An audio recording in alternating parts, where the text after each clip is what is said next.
Please be seated. The record will show the presence of the jury, the defendant, and all counsel. Dr. Samuels, you are still under oath. Do you understand? Yes.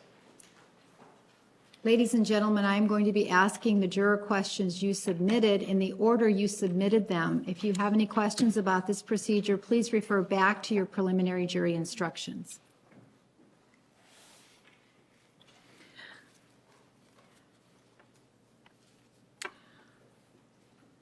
Are you only allowed to testify about a client's conversations with their consent? Yes.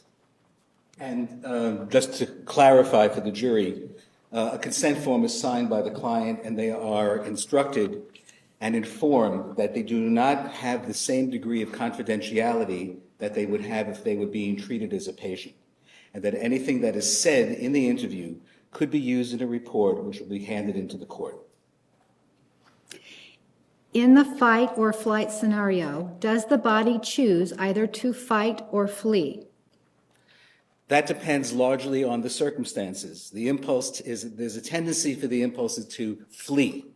But in the event that you can flee, or if there are opportunities to protect yourself in a more direct fashion, then that tendency may evolve. But the tendency is to flee for most circumstances. Can both occur at the same time? Yes, we see that type of behavior. We saw it in this particular case as well, where there was an attempt to flee and at the same time. He's answering the question. Overruled. You may continue. Thank you. Where a person then flees to a point where they can no longer flee, and therefore another set of self-survival behaviors kicks in. And so, yes, they can occur not necessarily simultaneously, but in a successive fashion. Can memories blocked in a fight or flight event return over time, or are they forever lost? If the hippocampus is truly flooded and shut down by the presence of these various chemicals that are rushed into the brain through the amygdala, unlikely those memories can ever be restored because they were never there to begin with. Sometimes memories can be restored if there's something there that you might be able to work on. But here, they were not recorded. It's as if you had a digital recording, let's say, and there was something wrong with the memory. It wouldn't be there. How can we be certain that your assessment of Ms. Arias is not based on the lies that she has admittedly made over the years? The diagnosis of PTSD is a function of a evaluation based upon, in my case, 35 years of experience in working with individuals with PTSD. You look at the fact pattern, you look at the circumstances that occurred at the time of the trauma, you look to see from the diagnostic list which of these characteristics are presented by the client, and it is on that you make your diagnosis. And I can say that within all reasonable psychological probability, she does meet the criteria for post-traumatic stress disorder. Did you use hypnosis on Ms. Arias to attempt to recover her memory? No, I did not. To your knowledge, did anyone else use hypnosis on Ms. Arias to attempt to recover her memory? Not to my knowledge. During the fight or flight reaction, do you believe it is possible that these memories do in fact exist? Well, I'm basing my assumption on what I know about the physiology of memory, and it is less likely that memories are formed during that state of excitement and arousal. So I would have to say there's a high probability that the memories do not exist. They never existed. If someone with that experience could draw from photos, journals, videos, and other methods, could they not extract some old, lost, or forgotten memories? What happens sometimes is that people begin to read about what happened to them, and they hear stories from people who were there at the time of the incident, whatever that is. They may see photographs of what happened. They may begin to incorporate that information and form pseudo-memories that aren't real memories. They may begin to learn about the incident, but not from firsthand memories. But the strange thing about human memory is that we can sometimes be, they can sometimes are called implanted memories. And if you say things enough to an individual, especially children, you can actually get them to believe something that you've implanted, as opposed to having it been a true memory experience for them. So it's possible, but unlikely, especially for adults. Are there other psychologists or doctors in your field who have differing opinions on the items you testified about, or is there 100% consensus in your field? In psychology, there's never 100% consensus except in the rarest of circumstances. We usually couch our diagnoses and our assumptions and our theories and our hypotheses in terms such as in all reasonable psychological probability. Unlike some areas of medicine where if there was an appendicitis attack, you can actually go in and see that damaged appendix, remove it, and you now know the person does not have an appendix any longer. Psychology is not that precise. So we need to couch things in terms of probabilities as opposed to absolutes. I believe you said acute stress disorder can be diagnosed within 2 months of the stress event, and you also said you diagnosed Ms. Arias with this, yet you didn't have your first discussion with her until 2009, more than 6 months after the event. Please clarify. I will. I was able to diagnose Ms. Arias with post-traumatic stress disorder, which, as I indicated earlier, within all reasonable psychological probability, she was suffering from at the time that I evaluated her. Now, it's important to note that the diagnosis of post-traumatic stress disorder is not a get-out-of-jail-free diagnosis. It's simply a statement that describes her emotional state at the time that the evaluation occurred.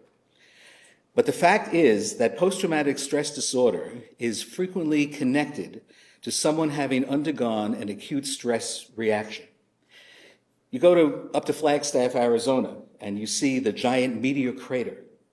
Well, it was not always known that that was a meteor crater. For hundreds of years, I'm sure the people that lived there, having no scientific background and experience, believed it to be a depression in the earth.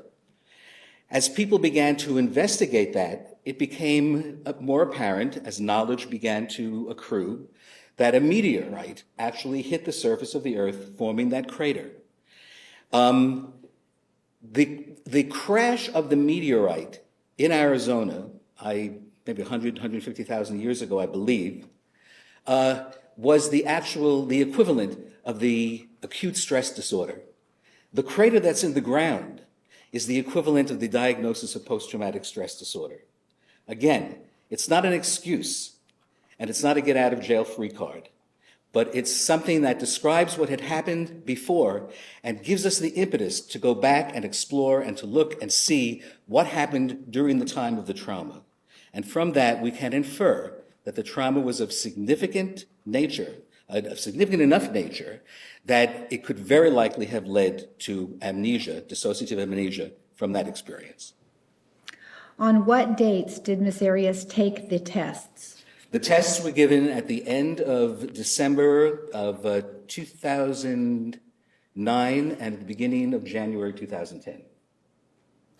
Can you be sure Jodi is not lying to you about the events on June 4, 2008? Not with 100% certainty. I can't say that. However, when you look at the repeated stories, several different times asked the same question, the story was not 100% the same, but the basic aspects of the story were sufficient, and it seemed to, at least with certain elements, be consistent with the description of the crime scene.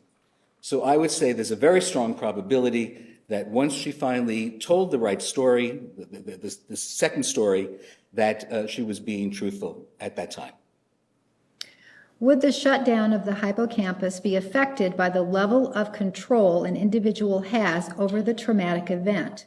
For example, a soldier intentionally bursts bursts into a room to kill an individual versus an individual jumps out at a soldier on routine patrol? Yes, in fact, if someone is trained specifically for combat, the likelihood of them developing a stress reaction at the time of a battle is significantly reduced, but not totally. And all you have to do is to look at the press releases, follow the television and radio reports, and see the number of cases of post-traumatic stress disorder that occur with our trained military people. Earlier in the trial, I referred to a Time magazine article that was referring to a trained police veteran who was a trainer, actually, who himself was involved in a shooting incident or where he was threatened with a gun. And he had many of the characteristics of an acute stress disorder. So even with training, it doesn't guarantee that you won't react with acute stress, but it does reduce your probability. Regarding the events of June 4, 2008, do you feel Jodi had suppressed memories, or are they missing entirely? It depends. Now, I can't measure that because we don't have the tools. We don't have a psychological MRI, for example, to check to see what memories truly exist. But based upon what is known about acute stress disorder and what is known about the neurology of memory formation, I would say it's highly unlikely that she has true memories of what occurred during that period of time when she was in acute distress. If you feel she had suppressed memories, did you try hypnosis? If not, why?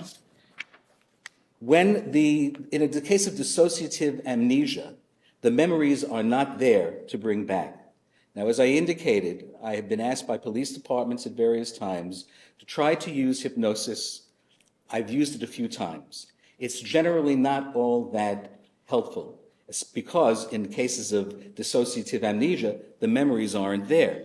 Yet, it has been successful a few times, especially for officers to try to remember more clearly the description of the particular perpetrator that was involved in the interaction that they were having.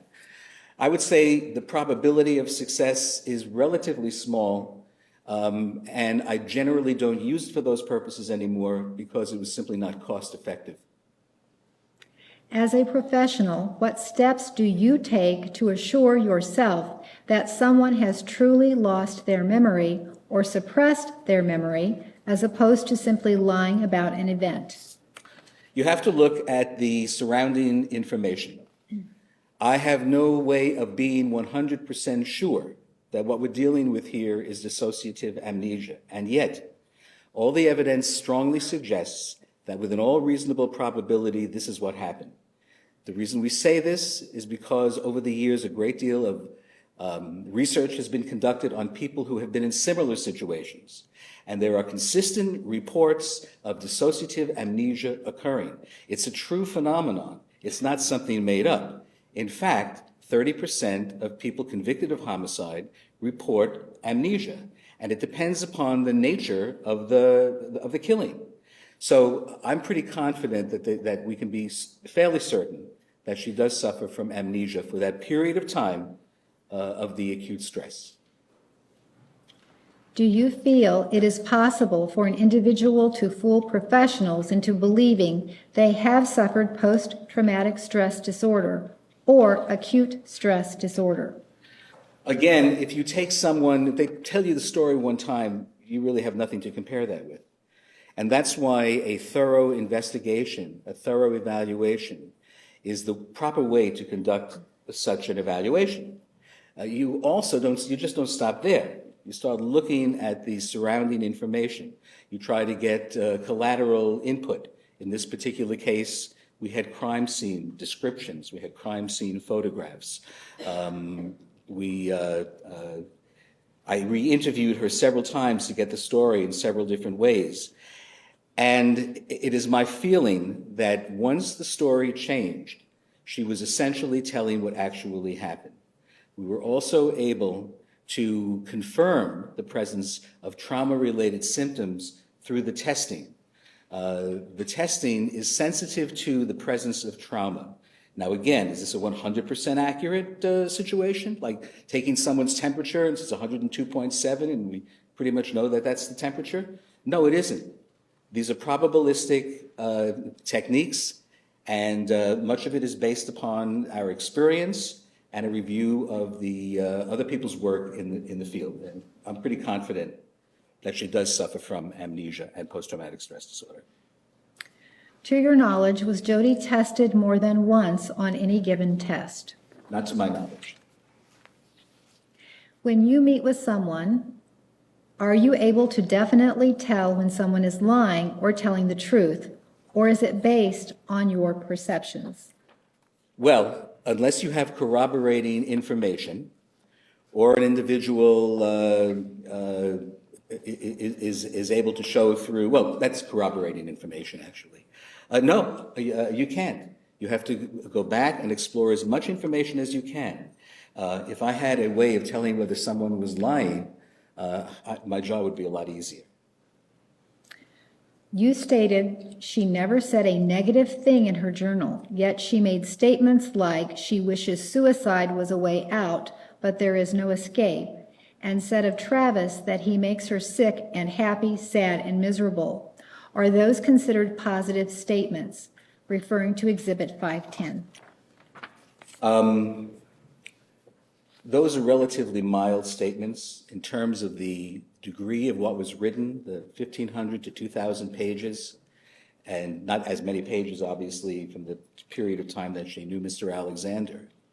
But there was nothing in there like, I want to kill him, or I wish he were dead, or I wish I could, rip his eyes out. Nothing like that at all. Those were probably the strongest negative statements in her writings. And in comparison to all the verbiage that was flowery and positive, it's extremely mild and extremely minimal. So while those could be examples, if you compare it to all the other writings in her journals, there's really very little evidence that she is a violent person. Are there other disorders in the DSM-4 book that would list the same or similar symptoms or experiences? Well, there's a similarity between post-traumatic stress disorder and an acute stress disorder. And difference being that the acute stress disorder is primarily diagnosed within a month or so of the actual incident. So you need to be able to interview the individual very shortly after the incident. Well, obviously that was not possible. But post-traumatic stress disorder is basically the shadow of the possibility of an acute stress disorder having occurred earlier. And that's the example I gave earlier about the meteor crater. That's what the shadow of a catastrophic event that occurred a long time ago. But through investigation, we can ultimately determine what happened. Is there any science to explain why some people can recall events and others cannot when involved in a stressful moment? We know that there are individual differences. Not everybody in the same situation will experience and react to the stress in the same way. Some people may just have a high tolerance for responding to that type of stress, and others don't. Sometimes it's hard to predict what type of person is more prone to that than others. So while it's hard to say, we know that it happens enough of the time to make it fairly highly probable that she did suffer the experience of an acute, and was diagnosable at the time with acute stress disorder by implication, but not by having been there, because that was impossible. How do you ask your questions when interviewing an individual? Do you ask leading questions such as, do you experience memory loss, or do you have nightmares? There are times when you have to ask a directed question such as that, but most of the time I just allow the individual to speak. If after several meetings they are not getting to that particular target, then I might have to ask a leading question.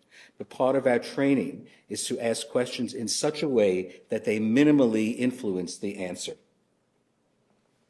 You previously said 3 to 8 out of 100,000 people experience transient global amnesia.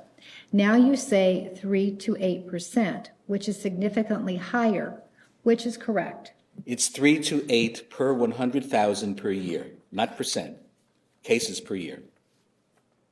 You said transient global amnesia can be caused by sexual intercourse, immersion in hot or cold water, and a number of other things.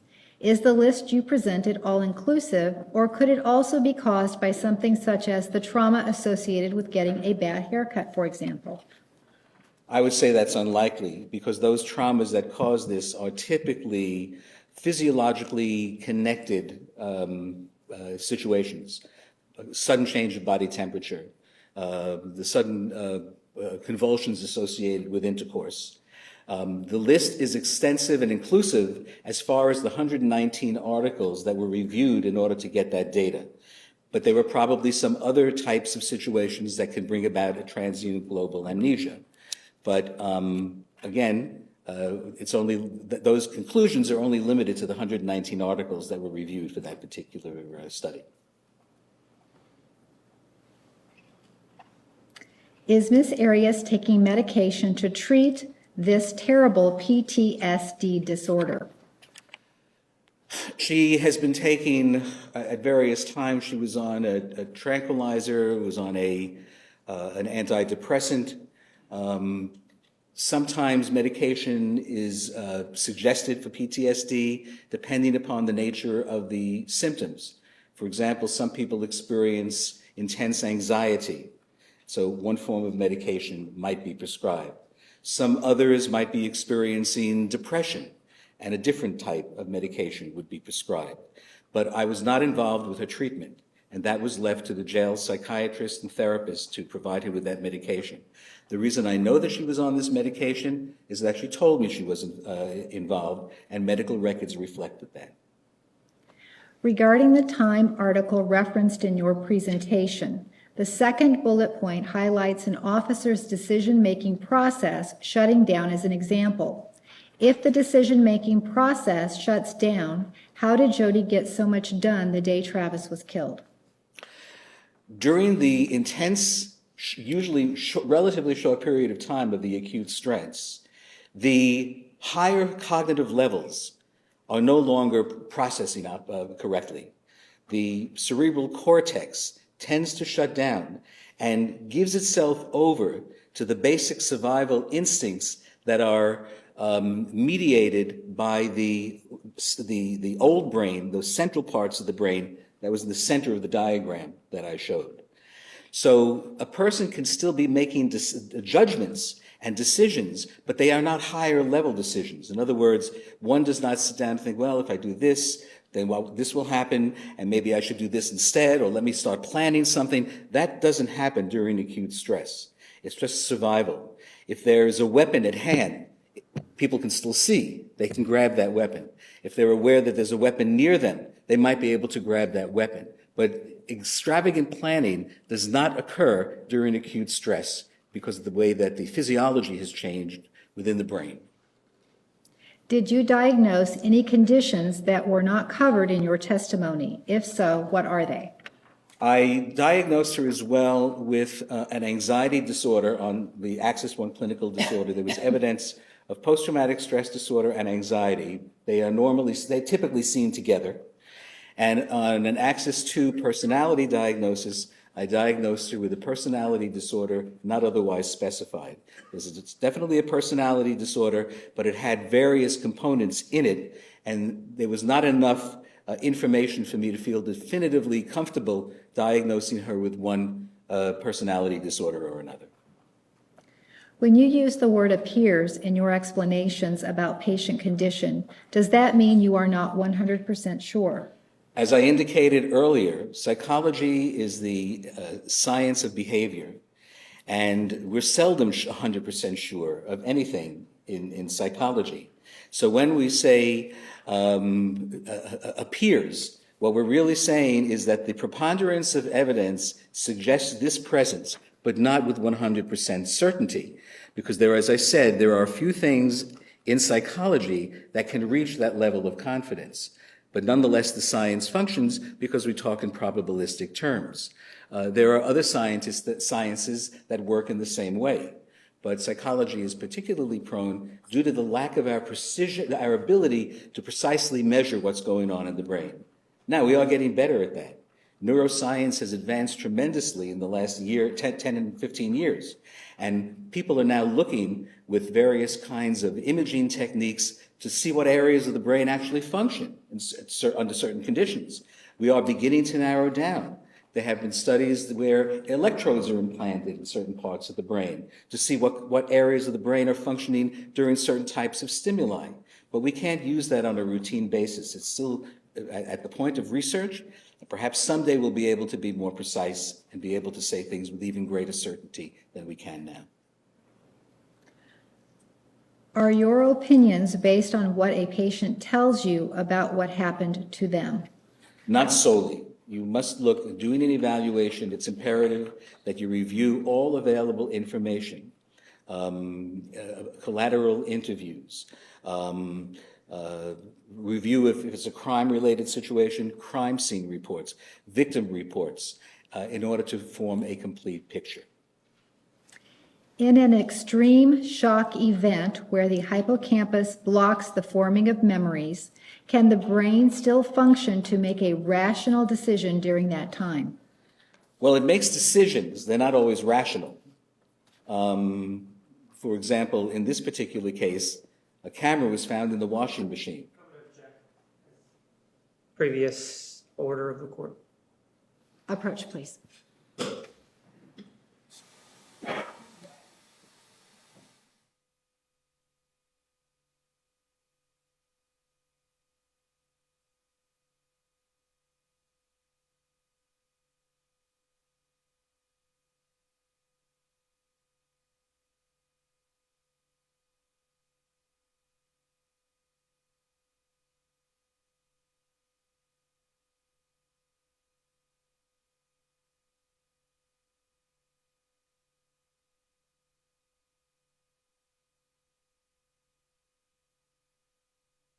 Sustaining the objection.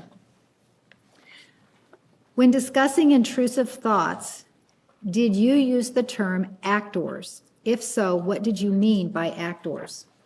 Well, what I was referring to was, and I think this relates to the fact that the story changed. A stressful incident occurred. Initially, it was explained that the stressful incident involved two people coming into the house and threatening her life. That's one set of actors. In the second story, it was Mr. Alexander who was going after her and threatening her life. That was the second set of actors, so to speak. He was the second actor. That's what I was referring to, only the change in particular specifics about the situation. Nonetheless, both would have been traumatic experiences. Regarding the tremors or shakes you witnessed with Jodi, how can you tell it is caused by PTSD or memories rather than fear for herself and her future, fear of being found guilty?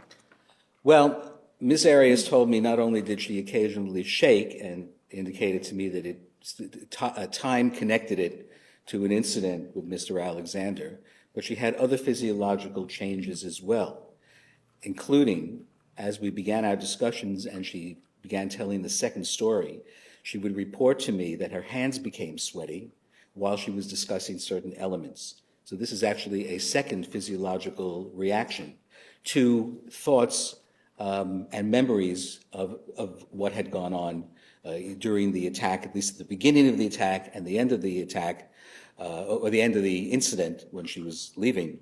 And those are the intrusive thoughts that she had.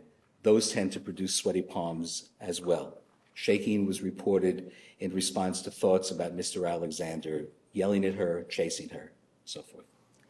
Did you see Jodi shaking before she ever mentioned it to you?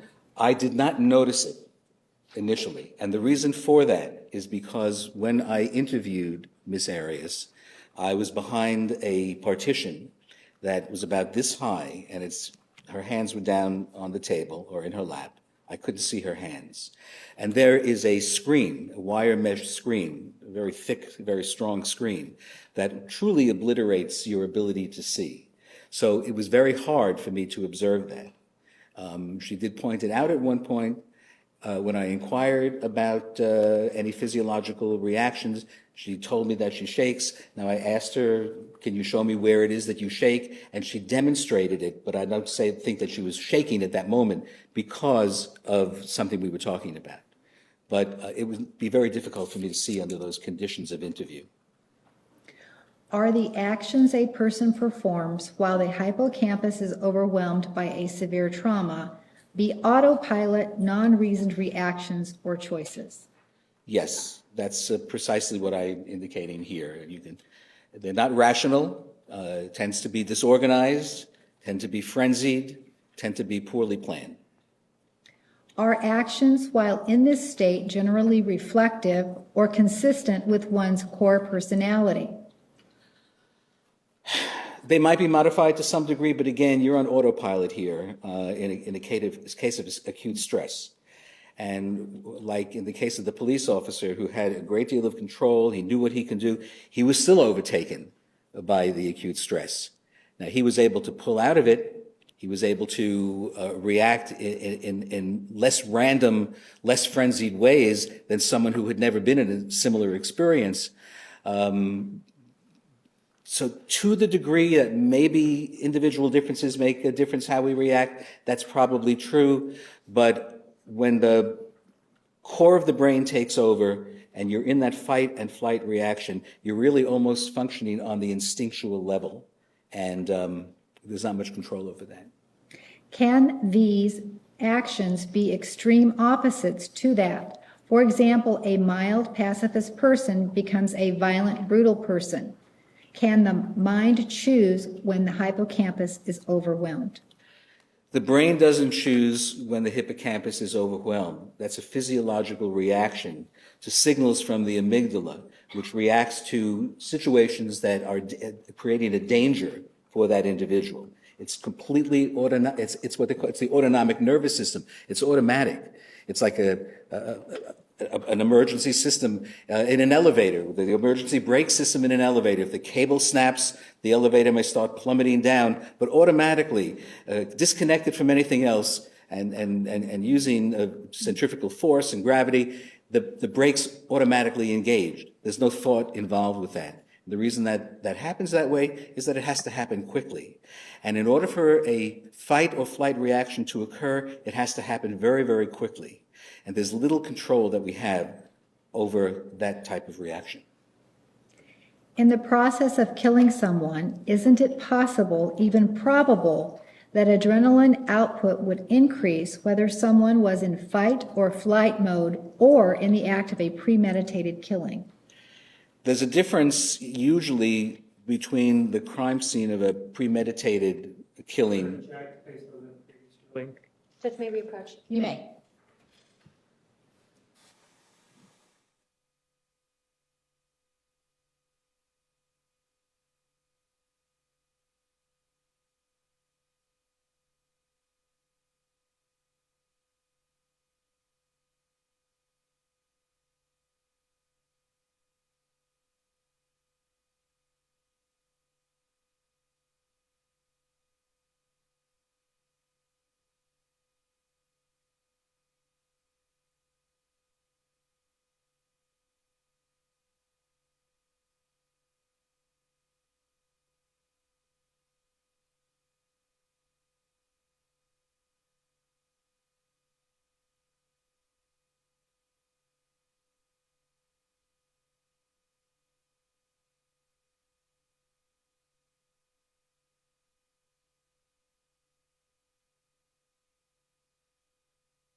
All right, Dr. Samuels, I'm going to repeat the question. The question is a yes or no question. In the process of killing someone, isn't it possible, even probable, that adrenaline output would increase whether someone was in fight or flight mode or in the act of a premeditated killing? There are two questions in there, and they have different answers, Your Honor. All right. Okay? Is it possible? Yes. Is it probable? No.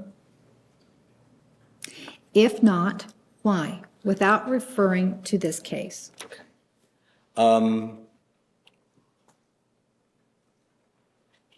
People are different. People's level of experience are different. If someone is more prepared for a situation, it's less likely that they would go into an acute stress condition. And there are individual differences that it's very difficult to apply to this particular question. But the key is, sometimes it's not impossible, but the likelihood is not very great.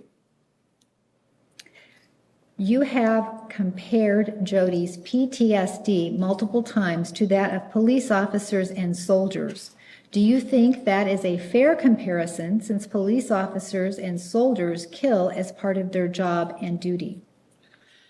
Again, PTSD is a label that is used to identify a list of symptoms. The list of symptoms can be varied from person to person, and the presence of a PTSD disorder in no way suggests that someone didn't do whatever it is that they were involved with. It's simply a way of diagnosing them with a psychiatric diagnosis. So the symptoms are similar. The conditions that cause those symptoms may be different, but both can be said to be suffering from PTSD. But I certainly am not characterizing what happened on that fateful day as being equivalent to a soldier or a police officer doing their work. They're very, very different, even though the diagnosis is the same. If a person is involved in a knife fight and they get a slash in their arm, they have a slash in their arm. If they're in an automobile accident and they have a slash in their arm, they may both be diagnosed in a medical terms with a slash in the arm, using the medical terms. But the circumstances that led to those two injuries are very different, even though the injuries are similar. Is there a diagnosis for selective amnesia? No, there is not. It is not a DSM diagnosis. Would you continue to evaluate a person who was not being honest with you? That happens sometimes, but rarely. But at some point, you have to give up. At some point, it may be appropriate to say to that person, look, I don't feel that you're cooperating with me. Let me find you another evaluator with whom you may feel more comfortable, more open, and more honest. So there are times when you just have to give up. It's foolish to just continue. It's not productive. Why didn't you re-administer the test once Jodi admitted to killing Travis? I reviewed the test, and the reality is that her numerical score, which is what is used to determine whether or not a person meets that diagnosis, would not have changed, because the only change in the test is a description of what the most intense stressor was. And the descriptions are used for the purpose of psychotherapy, not for diagnosis. So the presence of the disorder is determined numerically. The particular type of trauma is used for purposes of therapy. So it really didn't need to be re-administered. It seems 25 to 30 hours is very inadequate to evaluate someone who has killed another person, especially in such a traumatic way that Ms. Arias did, and to diagnose her with PTSD. Wouldn't you agree that this amount of time was inadequate to accurately evaluate and diagnose Ms. Arias? No, not at all. Typical evaluation may run 6 or 7 hours, 10 hours, 12 hours if you do a lot of testing. If it goes beyond 20 or 30 hours, the nature of the relationship begins to change. You become a constant visitor. There may be a sense that you're a visiting friend. There may be a tendency to want to offer advice to the individual. So unless they were extremely extenuating circumstances, what I gave her in terms of this evaluation by reviewing the material over and over again, then going back when some new material came in, is what I consider to be quite appropriate for this case. Is the MMPI test utilized for any other uses other than therapy? For example, is it validated for specific job requirements? Well, that's very controversial. Some companies do give personality tests when they hire people. That's a very controversial area because that's probing into the privacy of an individual. It provides medical and psychological information in an employment file. So the answer is that it's a very controversial area. It is being done. Sometimes it can actually be helpful and beneficial, but I believe it's a violation of the individual's rights to privacy. Referring to Jodi's diagnosis for PTSD, when did you catch the errors on your report? When I started to prepare for trial back somewhere in November or December, because this trial has been moving forward. And when I started to review in fine detail, I noticed that I had omitted a couple of letters and numbers.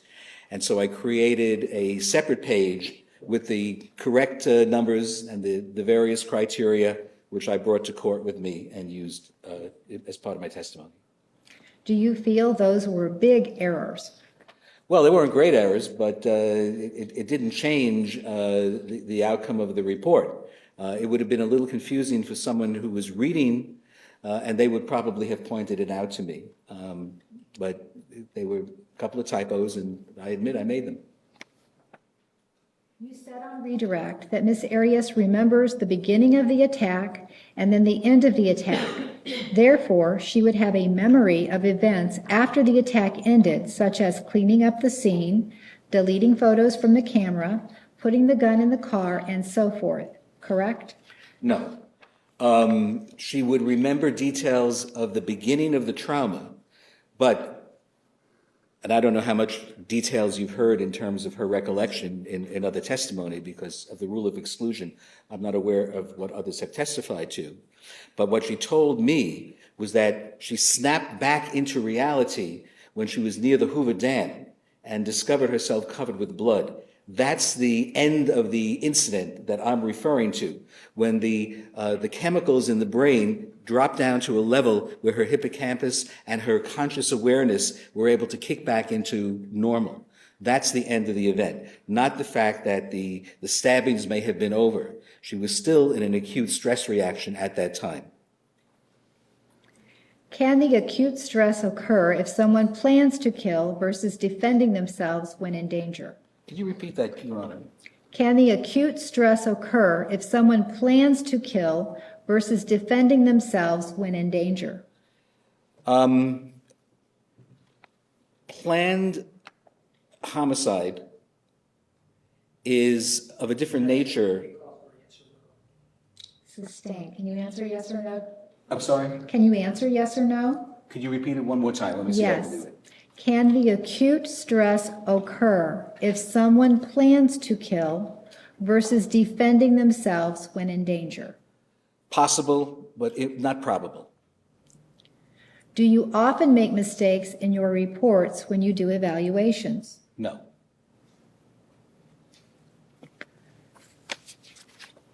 Can you tell us where Jodi said she was when she was coming out of her fog after the killing? She recalled going through a police or a border patrol checkpoint near the Hoover Dam. That's when she came to, so to speak, found she was covered with blood, and then she said that she suddenly realized something terrible had happened. You seem to have several issues with omitting or forgetting to include information. Do you think that it is important to have an accurate and complete report for a trial like this? Yes. Why didn't you complete a new PDS after Jodi changed her killing story? If her answers were based on an intruder story, how can you say with certainty that she has PTSD if her answers are fictitious? The items on the test that a person endorses are basically a list of traumatic experiences. They include things that happened in childhood. They include things that happened around the time of the actual major event, the most recent one. And in looking at her test results, it appears to me that there would be no change in the numerical scoring. The difference would be in the identification of the stressor. Now, it was obvious that a terrible event occurred at the Alexander home. And whether or not it was perpetrated by an outside person or self-perpetrated by her would not change the numerical scoring, but it certainly changes the focus of our attention. If anything, it would make her trauma worse if she was the one who was involved in the killing. Do you consider yourself an impartial third party in this case? I try to be at all times. Do you always develop such a fond relationship with the individuals you evaluate? I wouldn't characterize our relationship as being fond. I'm an impartial evaluator. Do you still think that it was appropriate to purchase a gift for Jodi while evaluating her, or do you feel you stepped over an ethical boundary? There is no ethical guideline regarding purchasing a self-help book for a client that you've just met for the first time. No further discussion of the book occurred. I just happen to be a compassionate person. I've done this with other clients that I've evaluated if I feel it would help them. But since I can't do therapy and I am a compassionate person and I have been doing therapy and evaluations for 35 years, I feel that that is not at all stepping over the boundary. For the D2 criteria example, you mentioned a phone call between Jodi and her mom. Can you explain what happened on that call and how it fit into that criteria? Yes. We're not talking about one call. Ms. Arias indicated to me that she frequently gets angry at her mother when she speaks to her. And of course I asked, did this happen once? Did it happen twice? She says, no, it happens with some regularity. So I took that as an indication of irritability. Would anyone having an argument over the phone with a parent fit that criteria? She described it as a venting of her anger towards her mother.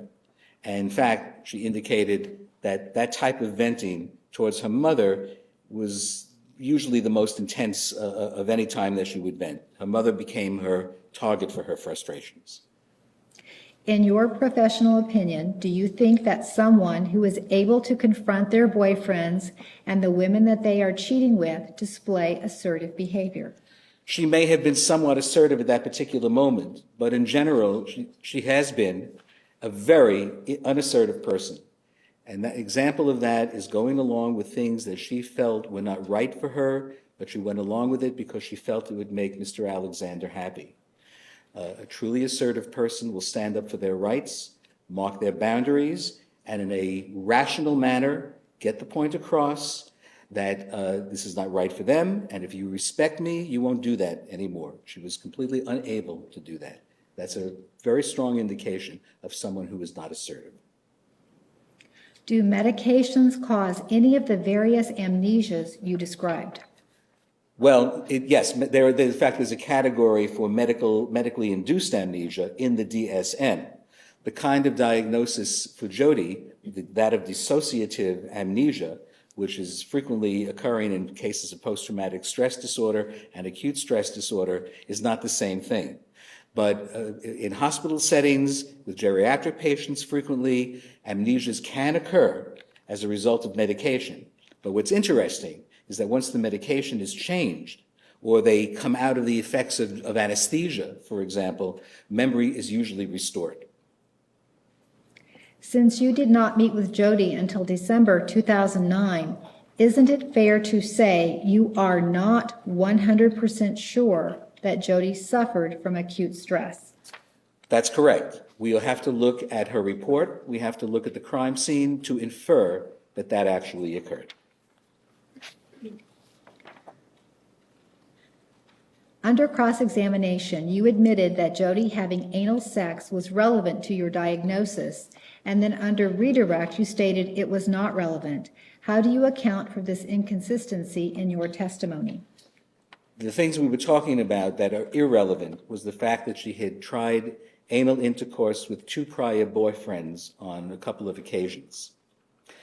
The part of this anal intercourse that was critical in this case was the frequency with which it occurred in her relationship, and the connection of that to other concerns that were expressed to me about Mr. Alexander's sexual proclivities. When a patient or client changes the story, misrepresents, or does not necessarily tell the truth to you, does it raise a red flag?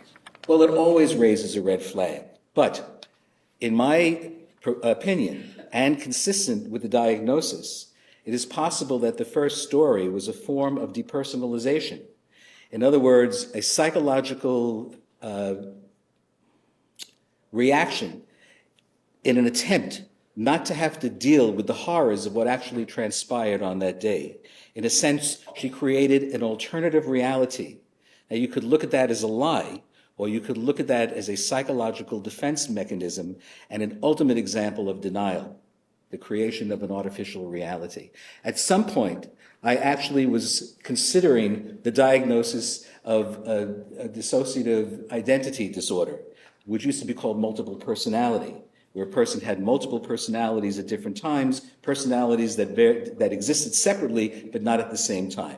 I disregarded that initial hypothesis when I learned more about the case, but certainly that was one of my considerations. Her creation of the story, in my opinion, fits the psychological condition known as denial and known as depersonalization, and it satisfied the need to put an emotional distance between the horrors of that day and her previous belief system of being a peace-loving individual. Sending a self-help book does not seem that it would ensure the success of an evaluation, but would help to ensure the success of therapy. Would you concur? I recommend that book, by the way, it is an extremely well-known book. It can help people who are in therapy, and it can help people who have very low self-esteem and make them more comfortable dealing with the realities of their life. That was my main purpose, was to see if I could get her to read that book, perhaps, now I don't know, because I think she told me she read it or was reading it at one time, but I never inquired about it. The idea would be, if she could feel more confident about herself, maybe she could let go of this rationalization, of this denial, of this defense mechanism. Whether that was influential at all, I don't know. But ultimately what happened was that she finally admitted the second story. You said on Redirect that if someone is making up a story, their story tends to be consistent. Is that correct? Frequently, a made-up story will be consistent from recitation to recitation, and presented with pretty much flat affect. Because it is rehearsed, and basically they're pulling out that information not from their experience, but from the memorization of this idea, this script that they've developed in their mind. It's hard to deviate from the script if you're memorizing the script. So my feeling was that in the presentation, the television interview, and the early interviews I had, there was a certain degree of consistency, but yet almost a mechanical consistency, and presented with flat affect, which made me suspicious that the story wasn't actually true. Now, of course, I also was aware of the forensic evidence, which would have made the story impossible. If so, then if Ms. Arias is making up a story currently, wouldn't it make sense that her story is consistent? Could you repeat that? I'm not sure that the question is clear. It's a follow-up to the question you just Okay. answered. You said on Redirect that if someone is making up a story, their story tends to be consistent. Is that correct? The second part is, if so, then if Ms. Arias is making up a story currently, wouldn't it make sense that her story is consistent?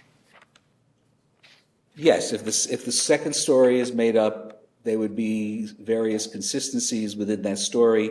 When it was repeated to me a number of times, more details began to be added to the story. I developed a fuller picture of what actually had transpired. So that to me seemed like a more genuine recitation of what actually had transpired. You stated that you reviewed interviews with Jodi's family and friends as part of her evaluation. Who conducted those interviews? Those interviews were given to me in summary form by the defense team, and I don't recall who did it. In fact, I think it was an earlier defense team that had accumulated those interviews. Are there validity scales on the PDS test? If so, were Jodi's validity scores out of the normal range? There are no validity scales on the PDS. Does your code of ethics or any other guideline explain what you are to do if you believe someone to be suicidal or a potential harm to themselves? If so, what are those guidelines?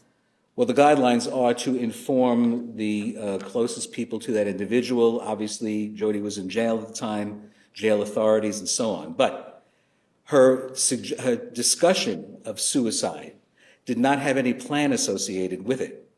And she said that she had been assuming that she would have committed suicide at some point along the way. It's one of the things that she said. I did not see any plan. By the time that I got to her, she was not suicidal. She claimed to have been feeling that way early on in the experience that she had. And I didn't get to see her until many months after she was incarcerated. Can you review your notes regarding Jodi being tied up by her hands and feet and Travis climaxing as he cut the rope? Was this the day of the killing? There was one incident on the day of the killing, yes. Why do you believe Ms. Arias' self-esteem was very low early on in her relationship with Travis, since this is well before the time period that you evaluated her? Well, from things that she told me and from her writings, but primarily from things that she told me. Her description of the nature of the relationships that she had with men, her description of herself, the fact that she viewed Mr. Alexander as, and these were her words, a better class of guy. She believed, almost considering him to be like a guru, someone who was going to help her rise above the level that she was currently living. And these are things and statements that someone who is looking for an answer, someone who feels they need a hand, will frequently say.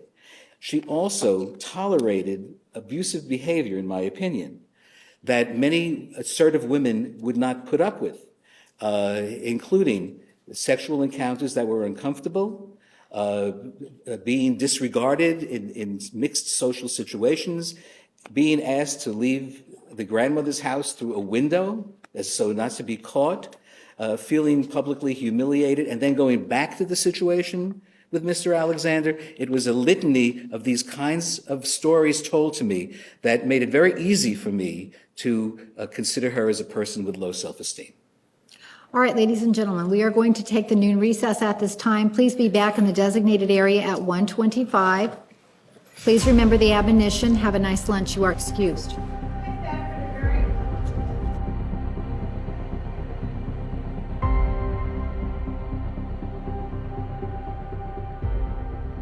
Seated. The record will show the presence of the jury, the defendant, and all counsel.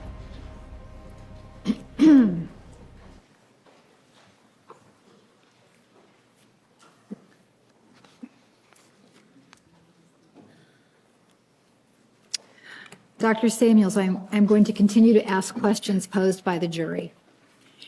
In your years of experience, wouldn't you say low self-esteem is quite normal in the general population? It's not normal, it's reasonably common, and it certainly should become a target of a therapeutic intervention, because self-esteem truly limits a person's ability to make a mark in this world. So I wouldn't call it normal. It's still an undesirable condition. It's not uncommon, but it's certainly not normal. How do Jodi's test results go toward her diagnosis of PTSD if she was still telling the intruder story at the time of the test? My diagnosis of PTSD was based upon the fact that she met the criteria as listed in the Diagnostic and Statistical Manual for PTSD. The tests, in my opinion, confirmed my selection of that diagnostic category, but the diagnosis could have been made without the presence of those tests.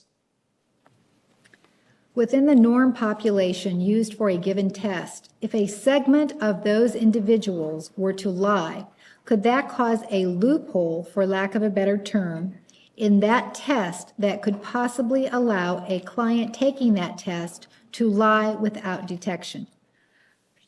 If the validity scales on a test were created with a group of people who lie regularly, it would certainly skew the results. But again, the PDS test does not have a lie scale or a validity scale built into it. The MCMI does, but that is based upon thousands of individuals taking the test and comparing their results with what else is known about those individuals. So when a test has a validated lie scale or an inconsistency scale or an exaggeration scale built in, that's a pretty good determiner of not whether they lie in general, but whether or not they're lying on that particular test. The scales that portend to detect lying in general are not very effective. Is there an assumption that those in the norm population are answering truthfully? Can you please repeat that, because it's a general question? Is there an assumption that those in the norm population are answering truthfully? Yes. Isn't it possible that a hypothesis formulated early on could skew results when tests are evaluated by the same individual that formed that hypothesis? Well, if the individual was not a trained psychologist or psychiatrist or mental health worker, it's possible. But keep in mind that the MCMI test was scored by a computer, which is the reason why I prefer to use computerized scoring when it's easily and readily available, and especially if there's any complexity to the scoring. And that way it serves as a second opinion to my decision-making process. The PDS can be scored by a computer program, but it's also available in a hand-scoring version.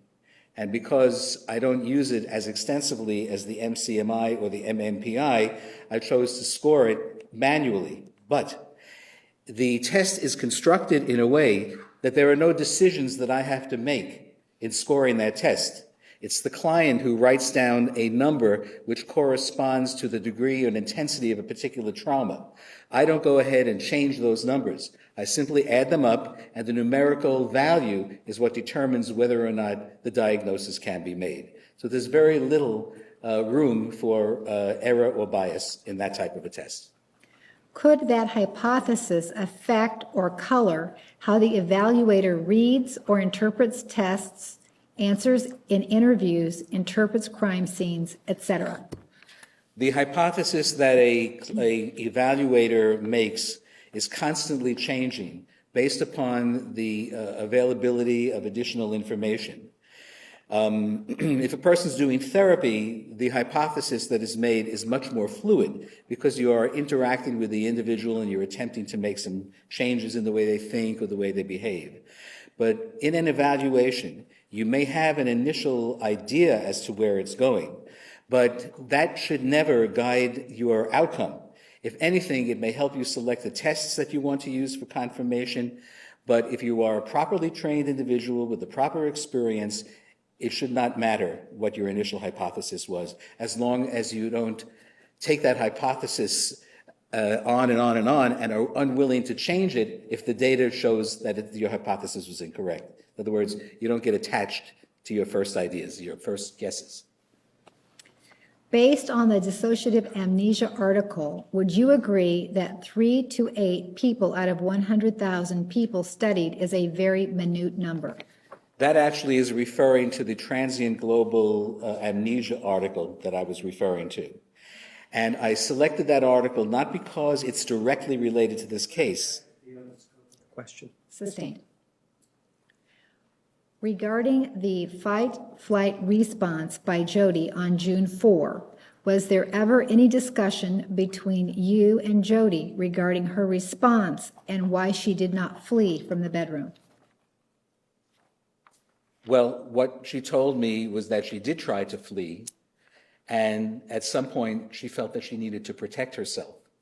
So I think that she did engage first in flight, and then only when threatened further in fight. Is it your normal practice to fill out the answers on the questionnaire for those you are evaluating? Sometimes I may do that for them, and sometimes not. Most of the time I have people do it themselves, but this particular case I filled it out. Do you have any concerns with errors or incorrect responses? No, my work was checked several times. If a patient you saw consistently lied and kept to that story, then answered a test or series of questions based off of the story the client believed, how could that test reveal that they are lying, especially if that person remained consistent within the series of lies? Well, if we were talking about the PDS test, that test result is not based upon the actual nature of the trauma, except for the case of the trauma being identified as a therapeutic goal. But a person who is evaluating their own level of stress for particular types of experiences they've had throughout a lifetime, you would find that it is somewhat irrelevant as to the exact nature of the stress, knowing that a stressor had occurred. In other words, their responses on the test are not so much to the actual stressor, or the details of the stressor, but whether or not they have faced situations in their life where they have been under stress. That's what you score and that's what you calculate. You stated that Jodi answered number 13 on the PDS test the way that she did because of repeated physical and emotional abuse from Travis, and she explained this to you in your session after she took the test. When she took the PDS test, wasn't she still telling the intruder story and had not told her story about Travis's abuses yet? Yes. No, she told me about his abuses early on, but not the actual incident of the killing. Are questions number 16 through 21 on the PDS test based on the event listed in question number 14 in the time frame in question number 15, which would be the intruder story from 6 months to 3 years ago? Yes, that's true. If yes, this event never happened, so those answers, number 16 through 21, are based on a fictitious story. Is that correct? That is correct. Are these questions, number 16 through 21, part of the overall score to determine whether Jodi has PTSD or not? Yes. Do you feel comfortable with diagnosing a person with a condition if they continually lie to you, hypothetically speaking? I would not make a diagnosis if I was aware that someone was telling me a lie. But her interview data, the crime scene data. Question, generally speaking. He's attempting to answer the question, so it's not left wondering what exactly he meant. Overruled. You may continue. Okay, could you please repeat the question? Do you feel comfortable with diagnosing a person with a condition if they continually lie to you, hypothetically speaking? Well, if I knew someone was lying and what they were telling me was unsubstantiated by anything else, and somehow I knew that they were lying, I would not make a diagnosis. That would be inappropriate. Regarding question number 29 on the PDS test, not being able to remember an important part of the traumatic event, Jodi scored this a 1, indicating this doesn't bother her often. Considering that she killed Travis and claims significant memory loss during the event, doesn't it seem inconsistent this wouldn't bother her significantly? If the memory has not been formed and it's not there, then thinking about it doesn't really occur. And therefore, she may have been reporting that she doesn't think about it, or the actual incident, because she simply doesn't remember it. So that would be consistent for someone with amnesia. Given that the Time article mentioned that homicide suspects have reported memory loss, is it possible that a person can plan and carry out a murder and still suffer memory loss, acute stress disorder, or post-traumatic stress disorder? Possible, but less probable. Even if intentional, isn't it possible the event would still be considered stressful? Is that referring to that same question? Yes. It's possible, but not probable. If Jodi was in fight or flight mode when she ran out of the bathroom, why would she run into the closet and corner herself? From my understanding, the closet had two entrances. It was a pass-through between two rooms. And so I don't think she viewed it as a place to hide so much, but as a place to walk through or run through in order to run away from Mr. Alexander. Wouldn't someone in fight or flight mode want to get away from the danger? Usually that's the first step, but if you can't get away from the danger, then the next thing to do is to fight. Would they want to get help from someone? Well, I think based upon the intensity of the trauma, if one's life is being threatened, I suppose that if there was somebody in the adjacent room to call, maybe that would have resulted in a shriek or a shout. But she seemed to have been there alone with Mr. Alexander, and this is all going on in milliseconds. She survived on a mechanical basis, an instinctual basis, and the way she handled it was the way that came out of her. Again, to make a phone call or to run out the house if you can get away, running for help takes longer. And while that's possible that someone may be able to do that, apparently under these circumstances, that was not an alternative. Are you able to state that Ms. Arias had either PTSD and or acute stress disorder before the incident on June 4, 2008? I can't determine whether or not she experienced an acute stress disorder at another point in her life, and whether or not if she may have been diagnosed with PTSD at that time, although from what I was learning from talking to her, many of these symptoms occurred after the incident had occurred, such as the emotional numbing, the physiological reactions that she was experiencing, etc. So while it is possible that she might have been diagnosable with PTSD, I didn't see the likelihood that that was the case. Would someone who plans to kill another and does be less likely to suffer acute stress than someone who kills an individual accidentally? Accidentally? Well, if we're referring to something like a hunting accident, again, you're not, if you accidentally shoot somebody in the woods, you have a very lower likelihood of falling into a flight or fight response. So the likelihood of developing an acute stress disorder is probably less for that type of circumstance than if you were planning to kill somebody. But on the other hand, if the killing occurs within the context of an argument or a fight, or is emotionally charged and comes up suddenly, there's a greater chance that someone will enter an acute stress reaction or develop an acute stress reaction. Is it possible that Jodi didn't write negative things about Travis because there was nothing negative to write?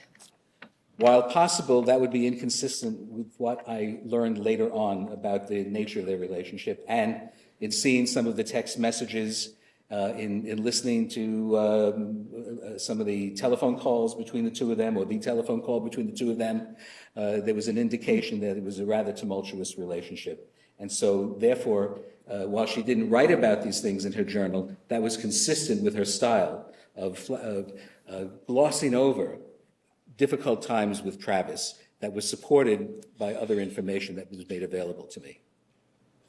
If one has suppressed feelings repeatedly, would it be a natural reaction once the dam breaks, for example, a gunshot that hits Travis, for all the repressed feelings to express themselves in carrying that violence to the extreme, overall of stab wounds?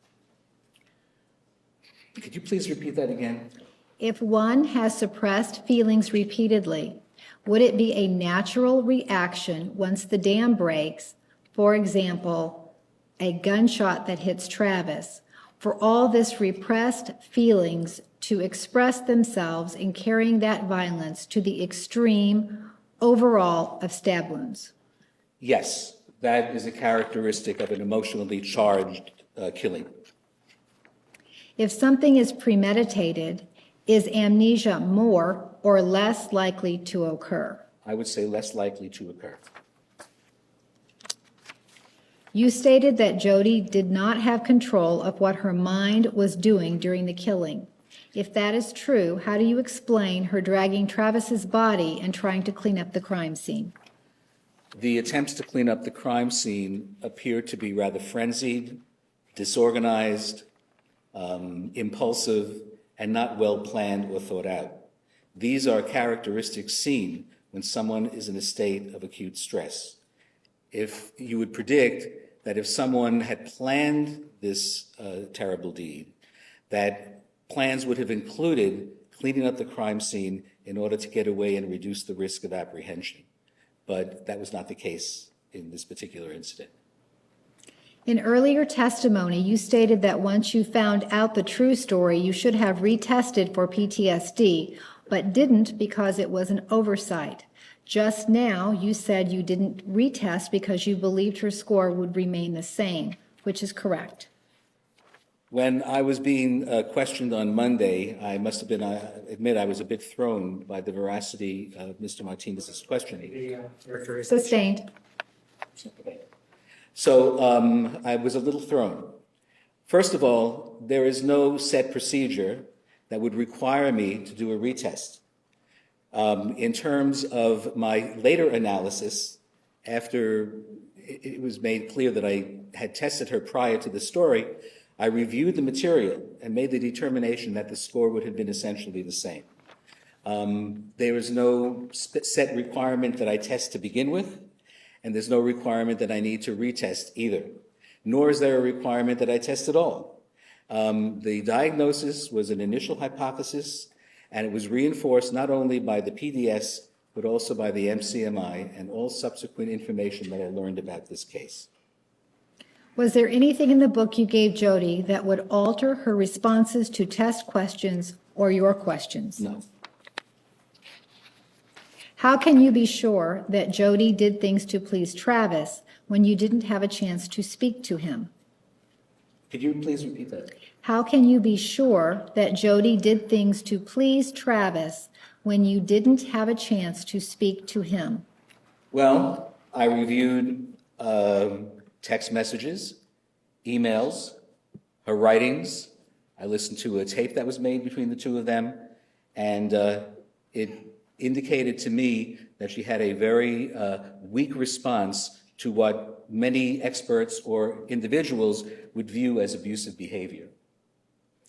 How do you know that she didn't kill Travis out of jealousy? How do I know that? Only from writings and a conversation that they had, for example, on the phone, where they were discussing the fact that they might be marrying other people.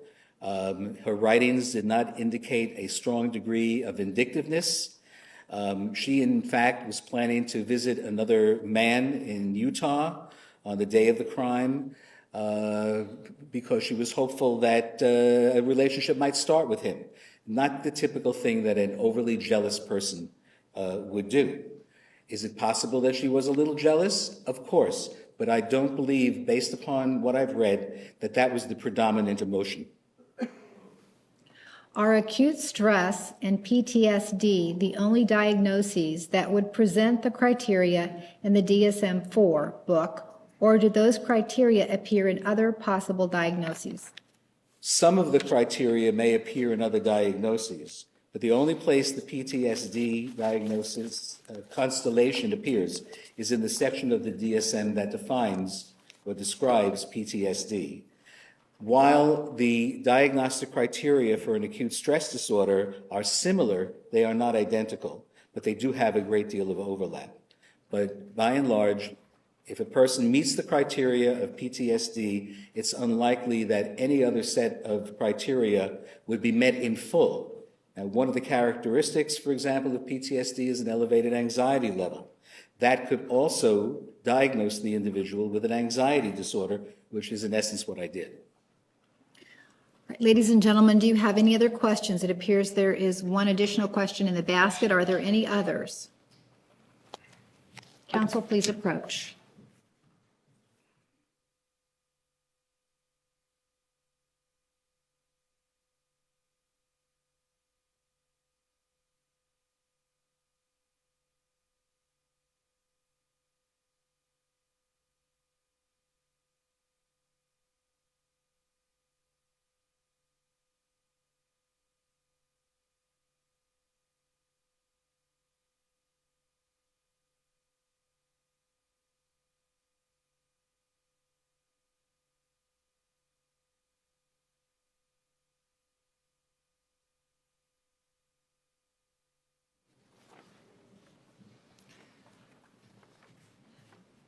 You just stated that Jodi's physiological symptoms did not appear until after the event on June 4, 2008. Did she ever talk about those type of symptoms occurring prior to June 4, 2008? She did indicate to me in one of our conversations that there was a time when she and Mr. Alexander had an altercation. And I believe it was the altercation when he purportedly pushed her down to the ground and choked her. From that point on, she said she would fear him at times, especially when he got angry, and she would begin to either shake or have sweaty hands. But but those symptoms began to occur with greater regularity after the actual killing incident. Follow up from the defense.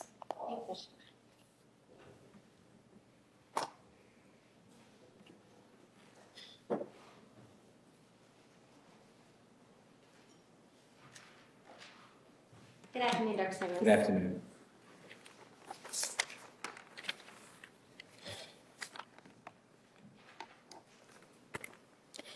You were just talking about the physiological symptoms that she reported. One of those the shaking or tremors. Yes. And did she talk to you about those? Why did those occur? Why did those begin to occur? She indicated to me that they occurred after an incident with Mr. Alexander when he pushed her down and choked her. And from that time, his anger became associated with fear, and she reacted. One of the reactions was to experience the tremors. All right. And with regard to the anger and the fear that she felt, is this something that she described for you from the beginning of your meetings? Yes. And is this something she talked to you about, even though she was still telling the intruder story? Yes. Okay. So when you first met with her, was she being forthright to you about beginning to talk to you about the relationship with Travis? Yes. I reused another word. Yes, she began to describe details of the relationship with me from the very beginning of our contacts. All right. And then after, when she told you what she says actually happened on June 4th of 2008, did you still talk to her about her relationship with Travis? Yes, because they were additions to what was being told to me. She had made that breakthrough and was revealing more to me at that time. Okay. You were asked the question about how can you be sure that she didn't kill him from jealousy. Do you remember that question? Yes. And you talked about some of the things that that supported the idea that there was no jealousy involved. Is that Yes. right? Did you listen to a tape recording between Mr. Alexander and Miss Arias? Yes. And in that tape recording, did they discuss marrying other people? Yes. Did they discuss whether or not Mr. Alexander was actually going to go to Cancun? Yes. And when they're talking about Mr. Alexander going to Cancun, did Miss Arias ever say anything negative to Mr. Alexander on that tape? No, she did not. Did she ever on that tape express any dismay that he was not taking her? No. You said you reviewed journal articles as well, right? Yes. And in her journal articles, do you recall her speaking specifically about Mr. Alexander not being the person to marry? Yes, she did mention that in her writings. And did she talk about that they were going to move on from each other and marry their own people? They did say that what she said that in her writings. And what I mean is marry different people. Marry different people. Okay. You said that she was, the trip, ultimately starting on June 2nd, she was going to visit another man. Yes. Were you aware through text messages and speaking with Jodi, were you aware that she was already cultivating a relationship with this other man? Yes, I'm aware of that. And was she speaking with him through text messages and phone Yes. calls? And she was doing this prior to the trip to Utah, wasn't she? Yes.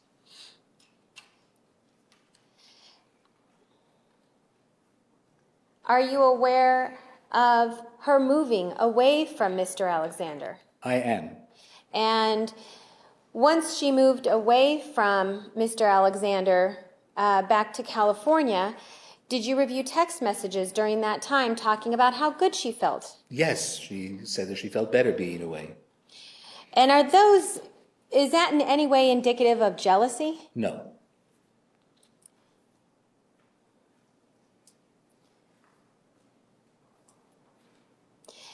You just were talking to us about being thrown on during testimony, talking about the PSD test and whether or not you should have given it again.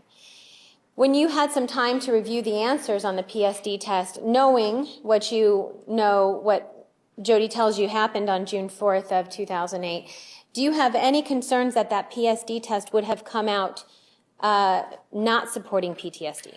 No, I believe that there's an extremely high probability that the score would have remained the same. Is it possible that the score could have been higher? It could have been. And with the PSD test, is the concern what the facts of the trauma or whether there is a trauma? What it's measuring is whether or not there was a trauma and how seriously did that trauma affect you and in what ways. But the specificity of the trauma is really more of a therapeutic issue. Given the fact that both were terrible, the original story was bad enough, but the real story was even worse. So you would anticipate that the trauma would have been even greater. And is there any doubt in your mind that she suffered a trauma on June 4th of 2008? No doubt whatsoever. And so if she suffered a trauma on June 4th of 2008, the answers on that PSD test, are you confident in the results? I'm confident enough for the purposes I used the test for, which was basically to confirm my decision to diagnose her with a PTSD diagnosis. And you talked a little bit about that. You talked a little bit about making a hypothesis first. Yes. Do you remember that? I do. All right. So when psychologists or doctors need to make or diagnose somebody, see if there's something wrong with a patient, do you walk in and give them a battery of tests? That's not typically how it's done, no. Why not? Well, you don't know what tests to give. The purpose of tests is to refine your initial hypothesis. And so the first few interviews are very important in helping you formulate your thinking. Now, with a certain amount of experience and having worked with many people who have these disorders, it becomes relatively easy to recognize the presence of PTSD because in your mind, you're comparing what they're telling you and what's going on with them with the criteria from the DSM. So as soon as as I had indicated earlier, I had a previous diagnosis, perhaps a dissociative identity disorder. I eliminated that one as we spoke further. So PTSD came up next. I began to ask questions over and over again to make certain that was the case. Then I administered the 2 tests, which supported it, and that confirmed the diagnosis for me.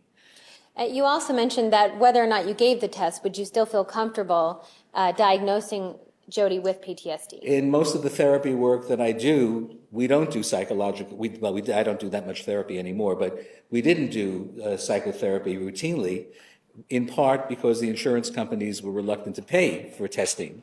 In those cases where I did use testing, I would very often administer it several weeks into the work, not so much for the diagnostic purpose, but to get a little bit more second opinion about that individual's certain characteristics, such as their personality, their emotional state, the level of anxiety, and so on, which I would use as a second opinion.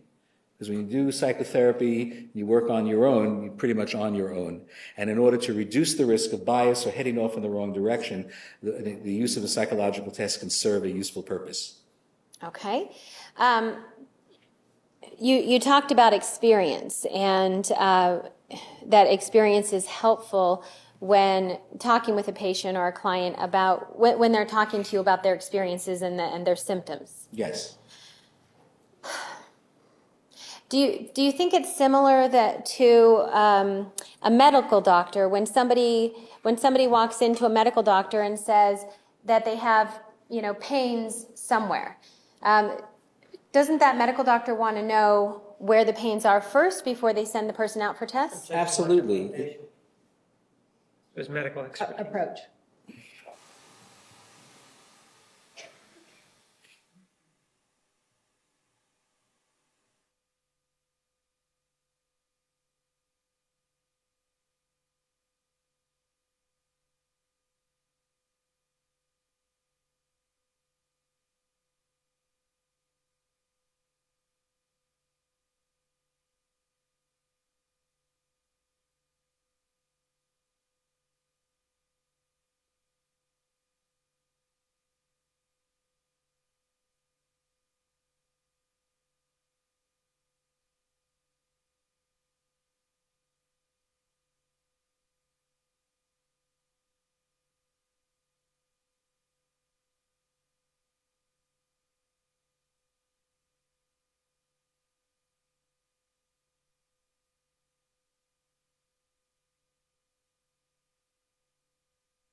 Sustained.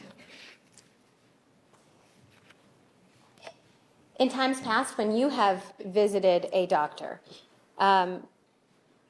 do they immediately send you out for testing, or do they ask you questions first to know what kind of medical test to give you? Well, the proper approach would be to learn as much as you can. Not answering the question. When you visited a doctor, generally speaking, when you've gone to a doctor, do they want to know what your symptoms are first before they send you out for maybe an x-ray or Of something? course, yes. Okay. And is that similar in the world of psychology? Yes, we ask for the presenting problem or the issue that they would like to deal with in therapy. And if we feel that testing is appropriate, we might order a test. Certainly, we would delve into an area that is of greatest concern to the patient. All right. And so when you have experience, such as the amount of experience that you have, 35 years, does that come into play when you're listening to these people talking about their symptoms? Absolutely. A well-experienced physician, psychologist,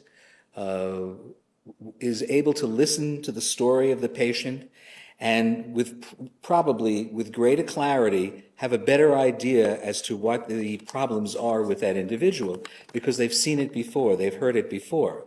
Now, your diagnostic procedure doesn't stop there, but at least you are probably likely to more quickly zero in on the actual problem of the individual because you've heard it hundreds of times before or dozens of times before. And I noticed that in my own practice as well. Okay. You were asked the question, in a fight or flight situation, why would Jodi have run into the closet versus running out the door? In that type of situation, when a person is in fight or flight, are they able to make higher level decisions? You know, the better analogy, I think, the best analogy for what happens during fight or flight is to imagine an animal who is frightened, running away from the source of the fear, and then finding itself cornered, fighting back. And this is going on without a lot of conscious planning and decision. And when a person is in a fight or flight state, the old part of the brain, that central core of the brain, is what predominates because the cerebral cortex, the area of the brain that's responsible for our higher level thinking, is not functioning properly. So the first thing to do is to put distance. That's the first built-in instruction. Put a distance between the negative situation and yourself for safety. So you run, you flee. Which direction do you go? It's hard to determine that. If you've had experience, for example, running in one direction, but in the past you've been trapped in that direction, well, maybe subconsciously your body chooses to go into another direction. It's hard to predict. It's hard to know exactly how a person is going to behave because the behavior isn't rational. So from what I understand about the construction of that house, the closet was not a dead end. It was a passageway between two rooms, and it offered an egress from the situation. So it's consistent with fight or flight. Okay. You said that often people want to put distance between the attack or the fear and themselves. Did Jodi talk to you about wanting to put distance between herself and Travis? Yes. And you said something about past experiences that can make a subconscious difference. Yes. Did Jodi ever talk to you about trying to get out of that room in another time and Travis catching her before she could get to the door? Yes. Is that something that matters when in her body? Not necessarily her conscious decision making, but is that something that would matter during a fight or flight situation? It could. If there was an experience where an attempt to escape was made, certainly from what I've read and understood and what I was told, it didn't lead to a total acute stress disorder, but it was a negative experience. It's possible that the motor learning, the motor conditioning, or the reflexive type of conditioning became somewhat stronger to flee in a particular direction, a direction different from the one that didn't work the first time. Now, this is a hypothesis that I'm making, and so I don't know for sure, but it's possible. It's entirely possible that that's why that happened. All right. And you also said that behaviors are not rational during a fight or flight situation. So we can sit here and guess all day, right, about whether or not why did she turn to the closet versus turning to the door. But ultimately, if there's irrational behavior happening during a fight or flight situation, I mean, is it possible that people would never know? That's true. Or never an explanation? No, any explanation, you're explaining something that is below the level of consciousness. It happens. We don't know why. Even if we look back at it within the context of what we know about the individual, we can never be sure. And we can never offer a clear-cut, 100% guaranteed explanation of why someone did A instead of B.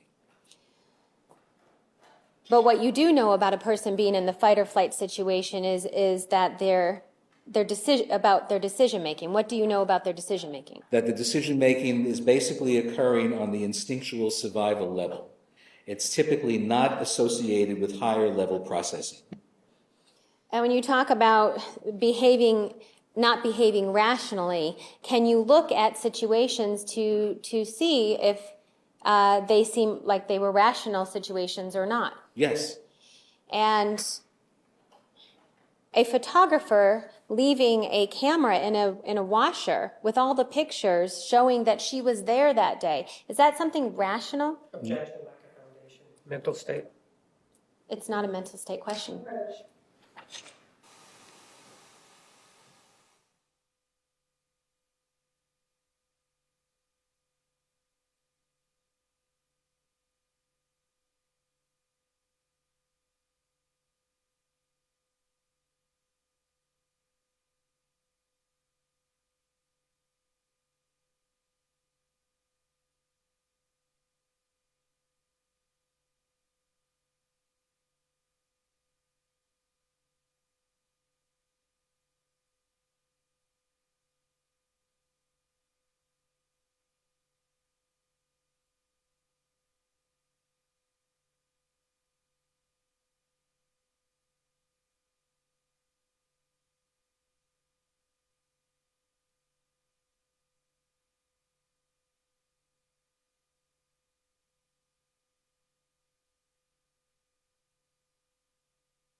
May continue. Thank you.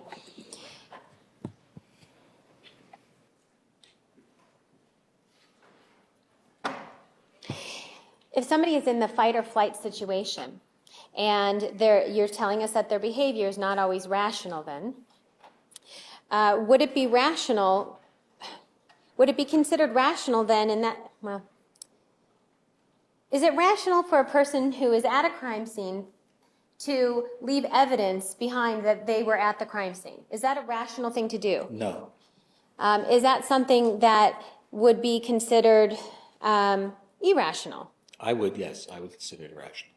And if they're leaving information at the scene that leads detectives right up to them to say that you were there, is that something that is well thought out? No.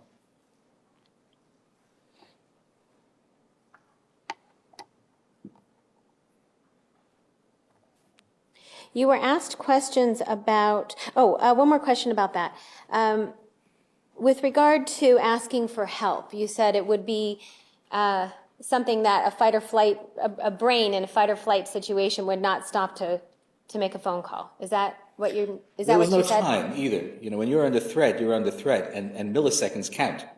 So to interrupt what you're doing, pulling out a phone and dialing someone or 911 or whatever, is not in itself possible under those circumstances. Besides which, when you're in a fight or flight situation, you've probably seen this in the movies, people get very nervous, they can't press the buttons properly, they're not thinking, they are awash in instinctual, reflexive behaviors and thoughts and feelings, I should say. And doing things that are more rational, which require planning, generally do not occur under those conditions.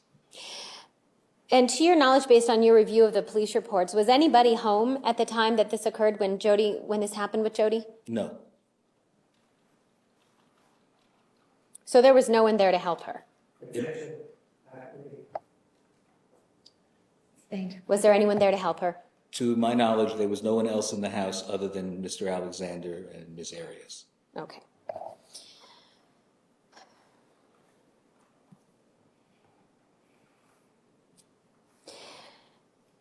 You were asked questions about, would you be comfortable diagnosing a person who continues to be untruthful? Do you remember that line? Yes. And have you had that situation happen to you? Only with some adolescents, and then I ask their parents to come in, and usually we resolve it, but there have been a few cases where I've sent them elsewhere. But at least in a therapeutic situation, people are paying good money and giving of their time and commitment, so it's less likely that they're going to be anything but honest. But I have had some circumstances like that. Sometimes people are embarrassed to reveal, which is one of the reasons I don't tape, because people are more likely to open up if they feel they're just talking to a person and their words are not being recorded for posterity. And when you have those situations, what do you do? Well, you say, listen, there's some inconsistencies in your story, and I want you to think about why it is that you're telling me those things. Is it something that you're embarrassed about, or are you, basically you confront them in a gentle, assertive manner, but not in an aggressive manner. And hopefully that will give them enough opening to begin to revise that. Say, listen, are you sure that's the way it really went? Because I seem to recall this and that. And, you try to engage them in a friendly conversation. And you usually get far more information, as they say, you catch more flies with sugar than with vinegar. So the idea is to engage them and make them feel comfortable. However, there are times, especially with rowdy adolescents, where they may be resistant, they may be fighting the therapy, they may be there only because their parents want them there. And in those cases, I would have to say, after a period of time, maybe you really need to see someone else. But of course, you take the intervening step of dealing with the parents. Okay. But most adults don't do that. All right. Did you ever have that problem with Jodi?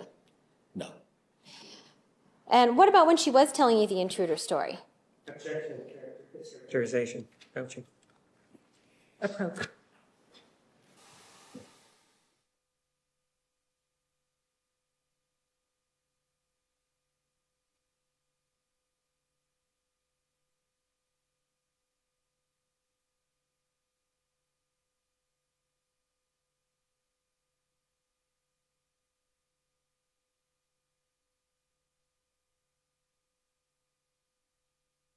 World. So what about when she was telling you the intruder story? Did you have to have these conversations with her about gently confronting her, or what did you do? Initially, the most that I would do is say, are you sure that that's what happened? But I didn't want to push it because I was taking the view that this was likely a psychological defense mechanism. And I didn't want to push her into having confront the very stimuli that I hypothesized would have caused this new alternative reality. However, on her own, she finally changed her story. What those factors were, I don't know. But then when I went back to her after she did make the revelation and began questioning her, I found a different demeanor. She told me that she felt that a tremendous weight had been lifted. She began to reveal more details about the story. And at that point, I began to expand what I wrote. I didn't have to revise my diagnosis because I had made the same diagnosis earlier, although the incident was different. Trauma was different, but this was an even more intense trauma. And I had assumed that there was a greater trauma than she was originally telling me anyway. Okay. So is there a difference then between the adolescent who is just simply not cooperating with you or lying to you and the situation that happened with Jodi when she's talking to you about the intruder story? No, I believe that the intruder story was a psychological defense mechanism. It was the manifestation of a psychological defense mechanism to protect herself from having to deal with the situation that caused her so much distress. Okay, and when you have that adolescent who's just not willing, is that, do you characterize everything as a defense mechanism? No. Okay. Not at all. Okay. And why did you think it was a defense mechanism? Why did you have that hypothesis or Well, that in opinion? a diagnosis of PTSD, you find that an individual will very often try to avoid dealing with the stimuli that bring them in contact with the emotional characteristics of what they went through. And I saw this as a very well-constructed, but well-constructed defense mechanism. This was her way of dealing with it. It didn't happen. Somebody else did it. Whereas all the evidence was pointing to the fact that she did do it. But she couldn't deal with that because it was so horrific and so antithetical to everything that I read about in her writings that she simply couldn't face it and couldn't come clean until adequate time had passed. Maybe she reprocessed her thinking. I really don't know what brought the change about. But if it was therapy, it would have been considered a therapeutic breakthrough. And just to be clear, it wasn't therapy, is that right? It was not therapy, no. Okay.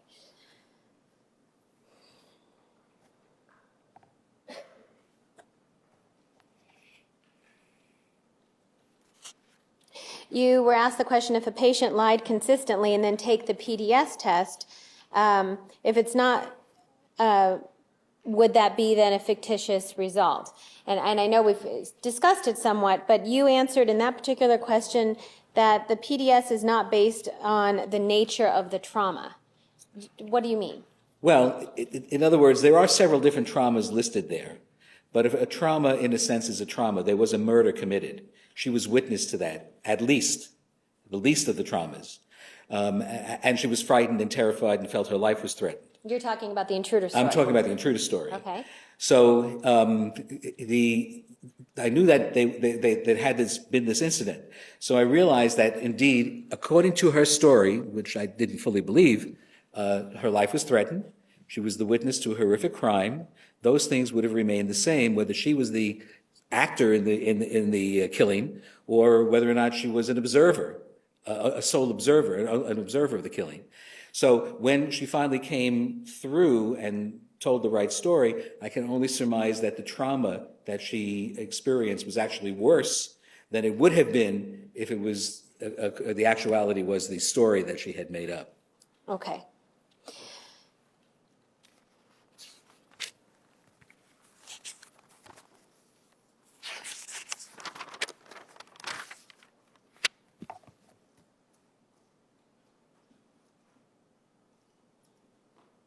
You were asked questions about the MCMI and the validity scales. Yes. And when was the MCMI test created? In the 1970s, I believe. Okay, and how long does it take to create a test like this? It can take 10 years, and it's constantly under modification. New norms are being developed. They might start to validate it against different populations so that it broadened the validity of the test. Sometimes tests have to, this is, by the way, MCMI-3 means this is the third version of the test. Soon, I suspect, there'll be an MCI-4. Sometimes the way the items are written have to be modernized. So instead of talking about a phonograph, they might talk about a music player. And but although those items don't exist on the test, I'm using that as an example. So sometimes, for various reasons, the tests go through an evolutionary process. When they reach a point when they're not similar enough to the former version, then you come up with a new version. Okay. And so you were asked the question about what if the normed population were able to lie on the test, originally when the test was being created, would that create a loophole for people taking the test? My question is let's start first with what's the normed population? It's a population, and the test is constructed, if I may explain how the test is constructed. If that makes it easier to understand. It does make it yes. easier. The items on the test, and there was a pool of many more than 175 items, although they ultimately selected this 175 items based on the items that best correlated with the diagnostic criteria, were given these items, and an analysis was done of how these people with a particular type of diagnosis answer these items, these questions. And so through a complex computational process, certain items are selected, and constellations of items, and the relationship between scores and scales allows the test to make a prediction that if somebody who has never taken this test before scores in a manner that is similar to the pattern responded to by people with a known diagnostic category, then we can say that these people have characteristics similar with people with that particular diagnostic category. And this is a very complex and long process. Okay. But nonetheless, the final test allows us to take a standard group of items, ask people to respond to them, and then, using the algorithms that are used to compare and contrast these different scores, make predictions as to what type of diagnostic category is this person responding most like compared to the sample group that we knew for sure had that particular diagnostic category. Okay, so that's my question. So the sample group that originated the test, that was created, or the sample group that was used in creating the test, that sample group, the question that you were asked is, if that sample group lied, would it create a loophole for later on when people are using this test? What my question to you is that even possible? These people who develop these tests are very smart, and no, that's not really possible. And if it were somehow possible, are we talking about thousands of people getting together and conspiring to answer the test in a certain way? You'd have to train people to answer in a way that distorts the result. It's a very unlikely proposition. Okay.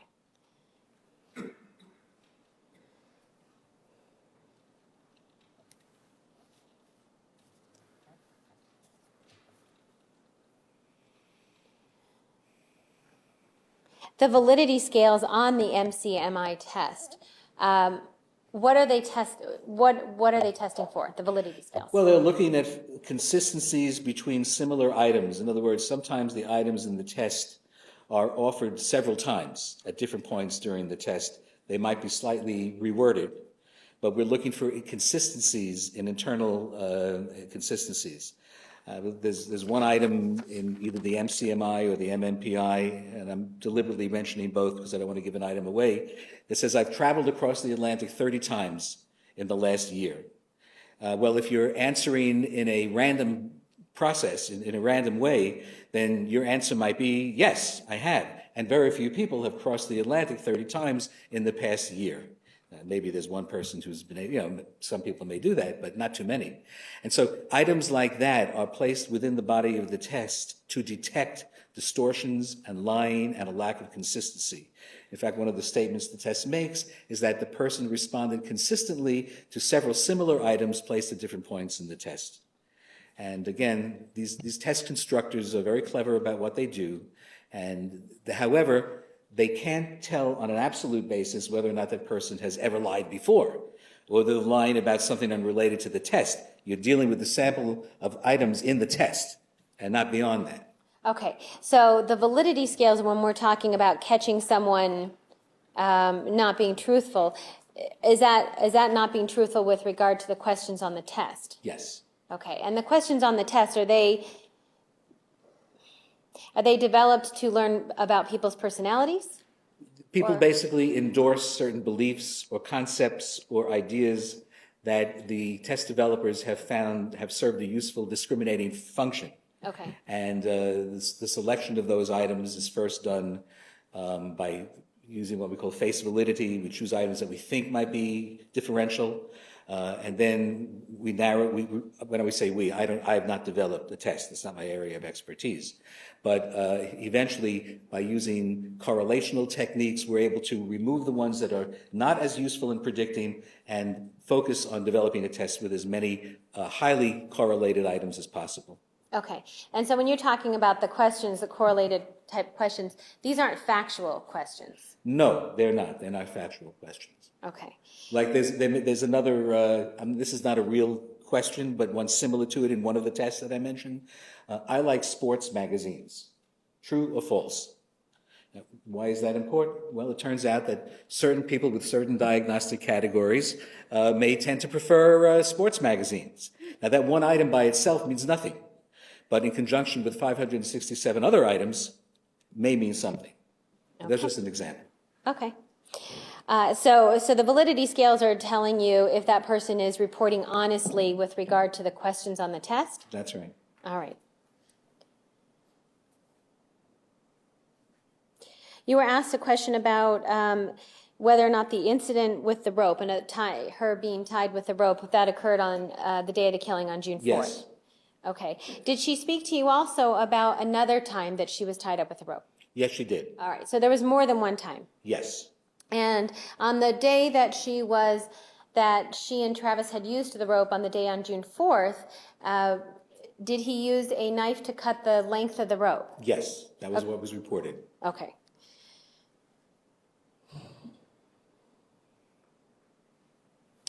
You were asked questions about low self-esteem. About low self-esteem and whether or not it was common or normal in the population, general population. You said it wasn't normal, but it can be common. Is that right? Or not uncommon? It's not uncommon. Okay. So when you first meet with Jodi, is that something that you could see in her right away? Well, I can't see it just by looking at her. Okay. But after speaking to her at length and having, of course, read much of the material, with the experience of many years of working with people who have low self-esteem, you can pretty quickly determine that. You can sometimes determine it very, very quickly, depending upon eye contact. You can determine it by the strength of the voice. You can determine it by the way they look or not look at you when they're talking. But there are other things that are being said in terms of their explanations of solutions to problems that they have had. There are confident, assertive solutions, there are aggressive solutions, and there are non-assertive solutions. And so after speaking to that individual, you begin to catalog those, if not on paper, then in your brain, and you form an opinion. And my opinion was that she was not a self-confident person. You talk about assertive and aggressive. Is there a difference between the two? Yes. What is the difference? Well, aggressive responding is that when someone becomes belligerent, they raise their voice, and they attempt to parent the individual, the other person that they're talking to, into submission, almost like an angry parent would be lecturing a child. Whereas an assertive person can get their point across in a rational, friendly, adult-to-adult level. They get the same point across, but they're maintaining adult-to-adult relationships. And that all goes back to an area of parent-to-child relationships, and I won't go into it. Okay. All right. Is low self-esteem, is that related at all to assertiveness or lack of assertiveness? Yes. People who are experiencing low self-esteem frequently are not assertive. And you were asked the question about whether or not if a person was able to confront a boyfriend after cheating on her, is that sign that she's an assertive person? Along with that question was if a person is able to confront another woman who was cheating with her boyfriend, is that a sign of an assertive person? It depends upon the nature of the interaction. And the fact that Jodi may have spoken to another girlfriend, Mr. Alexander, but didn't do it belligerently and was basically just speaking to them, may mean that that was a somewhat more assertive act than she typically was capable of engaging in. Well, let me clarify for a second. With regard to talking to the girlfriend, do you remember her talking to you about a boyfriend named Matt? Yes. And did she ever talk to a woman named Bianca, who Matt was seeing? Yes. Okay. And so in that situation, if she was able to go and speak with this Bianca person and talk to her about the fact that Bianca was seeing Matt at the same time that Jodi was supposed to be still dating Matt, that's what we're talking about with regard to assertiveness. Does that mean that she's assertive because she's able? No, it doesn't. And people can be assertive to certain people and not to others. For example, I had a gentleman in therapy who was the CEO of a major New York manufacturer of women's coats. And he probably had 1,500 to 2,000 employees working for him. And he came to see me because he was having trouble dealing with his mother. His mother dominated his life, yet he controlled 1,500 employees. And this was a dilemma for him. He was assertive in the world that he created as an adult, but when it came to the parent-child relationship, he was still the child and his mother was the parent. So the therapy dealt with him becoming more assertive with his mother. So it's perfectly not unusual at all for someone to be assertive in one area and not in another. Ms. Arias was not assertive with Mr. Alexander, in part because she viewed him as being so much superior to her.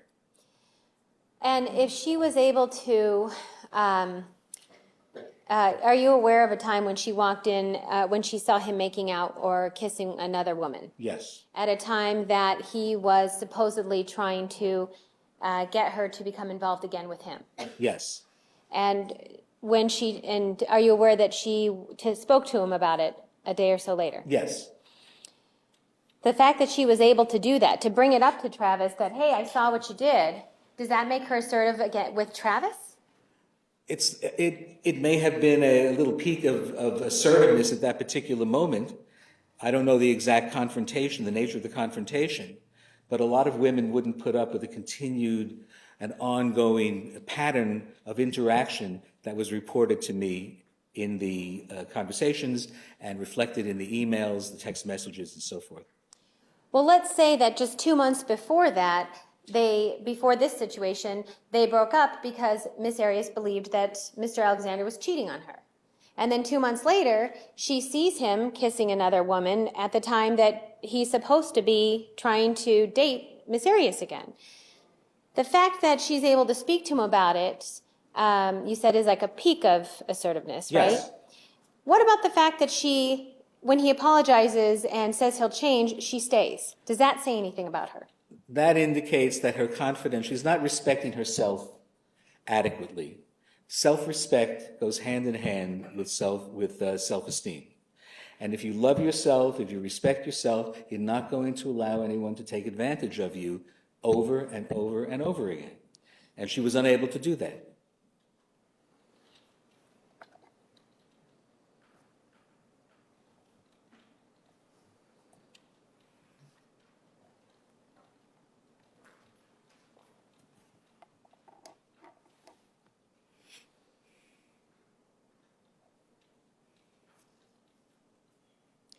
You talked about the question was the D2 criteria for PTSD, which was irritability, Yes.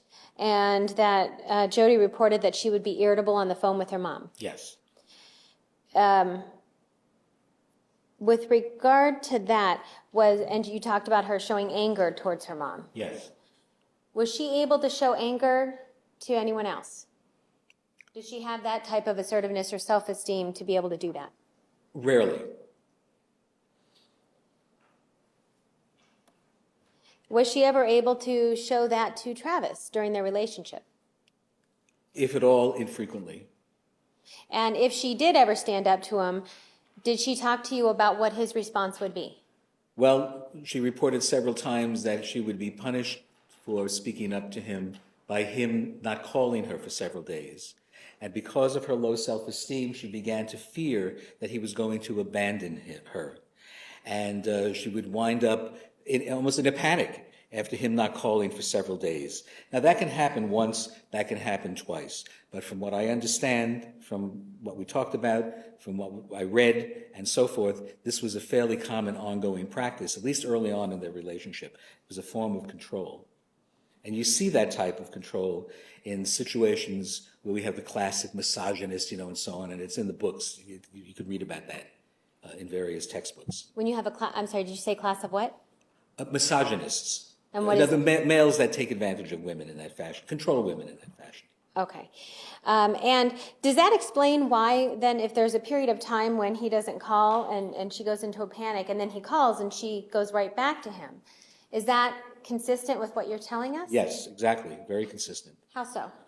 Well, that's a pattern that you see in many relationships where we have a woman who has low self-esteem and we have a man who tends to dominate and control. And part of the control is the withholding of love. Somehow he's able to figure out, if I withhold my love, I'll get her to do what she wants.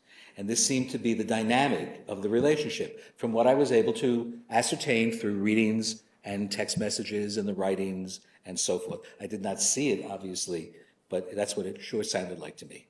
Okay. You were asked several questions about about sending the book, the $9 book. Yes. The self-esteem book. Yes. And one of the questions asked you about a fond relationship, and I believe your answer was that you did not consider it a fond relationship. Is that I right? considered her my client, someone that I was going to evaluate. All right. With regard to sending someone a book, did you say that you've done that before Yes. with other patients or other clients? Yes. And in doing so, does that indicate any type of relationship, improper relationship between the two of you? Well, I've never thought of it that way. No one has ever said that to me before. So it's not at all improper. And when you would meet with Miss Arias and with your sessions with her and you're evaluating her, did you sit down and chit-chat like friends? No, I was her evaluator, and she was the person I was evaluating. All right, so did you have a purpose in the conversation that you were having? It was always directed and aimed at getting specific information, whatever it was that I happened to deal with on that particular day, or sometimes I would review things that needed additional clarification, or sometimes I would pick up where we left off before. All right. Speaking of the conversation, you were asked a question about leading questions, questions that suggest an answer to her. Is that ever appropriate when you first meet a client to suggest to them what you want them to say? No, in fact, we are very well trained at interview techniques, and that's one of the basic things that a psychologist is trained in, whether you're dealing with a patient or whether you're dealing with a client under evaluation.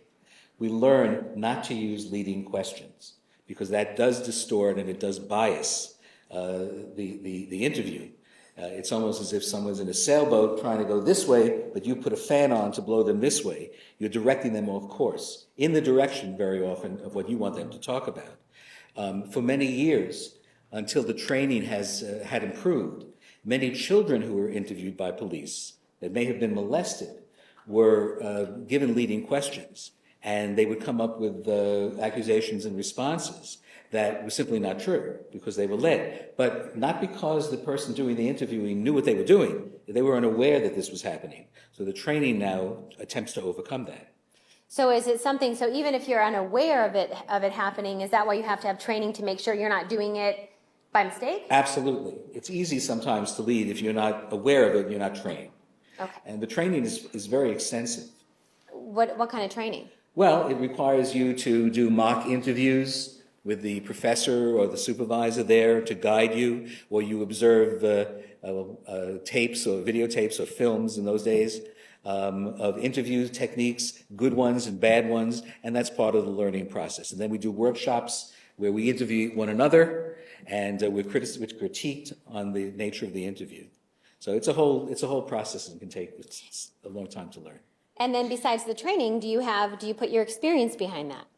Of course, you put your experience behind that, and the more years you're doing this, assuming that you have periodic refresher training, you learn to just organize your thinking so as not to engage in leading questions. Now, there may be one or two times when you need to do that. If someone's going tangentially, they're off course, you have to steer them back. And there are ways of doing that as well. But as long as you're aware of what you're doing and you can control it, you don't allow them to go too far. Okay.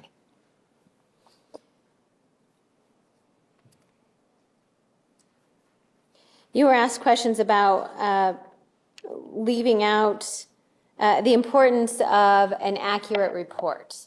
Yes. Obviously, do you think writing an accurate report is important? Yes. And when you write an accurate report,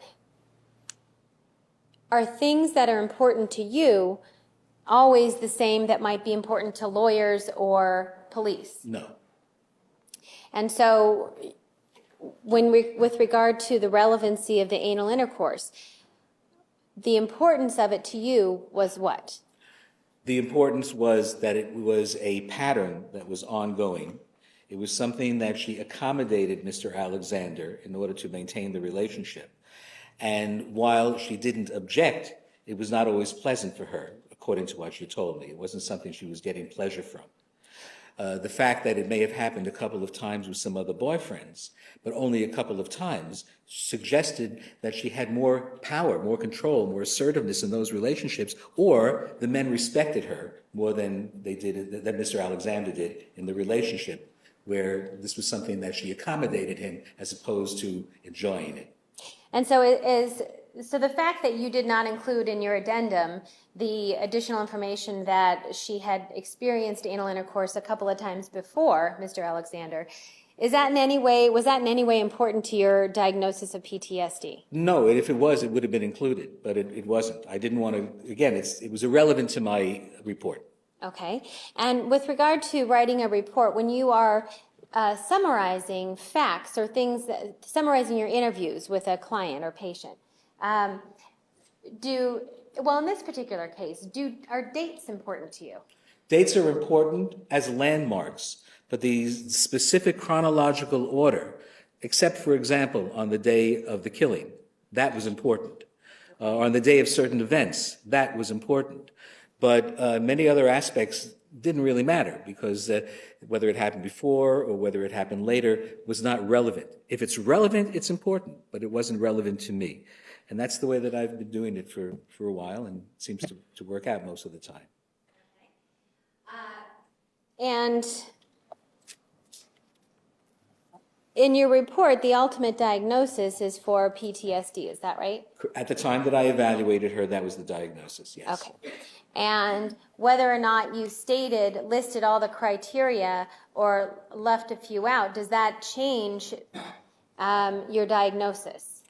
No, because in my report, I actually reproduced all of the diagnostic criteria, and then in one paragraph, I simply said, this criteria applies, and so on. But I omitted a couple of letters and a couple of numbers. But again, when I reviewed it, I saw the error and corrected for it. All right.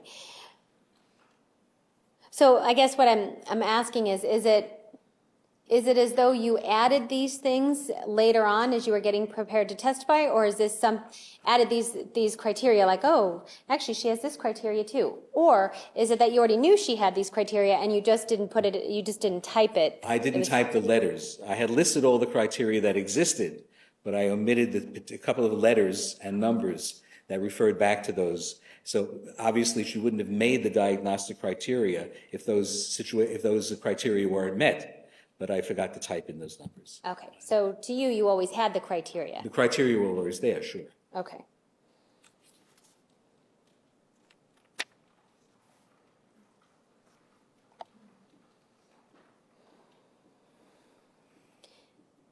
You were asked about the beginning of the attack to the end of the attack, and that her memory lapses from the beginning of the attack to the end of the attack. When you talk about end of the attack, when is it that her memory...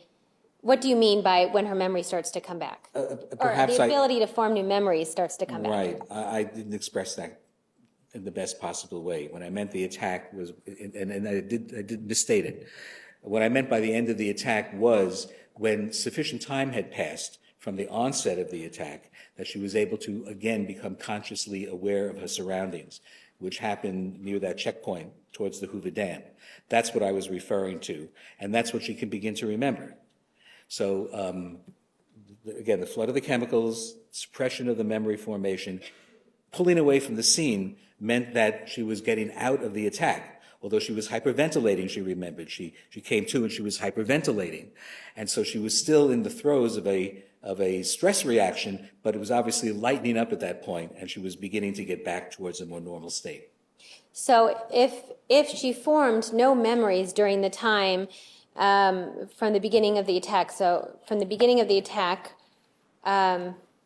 well, I guess according to her, it was after she shot the gun and he fell on top of her, and then she starts to run. Is that where things start to go? That's when it seems to begin to really go downhill, yeah. Okay, and is that something she reported to you consistently? Yes. So from that time to the time where she kind of comes to, as you said, at near Hoover Dam, none of those memories are there. Is that right? Yes. And so that would mean that she would not remember anything about the camera where she put it. Sustained. Would she remember anything about what she did at the scene from the time that she talks about losing her memory or not being able to remember? Whatever would be there would be very limited. And that's indeed what we got. Flash here maybe, and I think I remember something, but I'm not sure. Foggy, confusing, but most of it is gone. Okay. And when you say most of it is gone,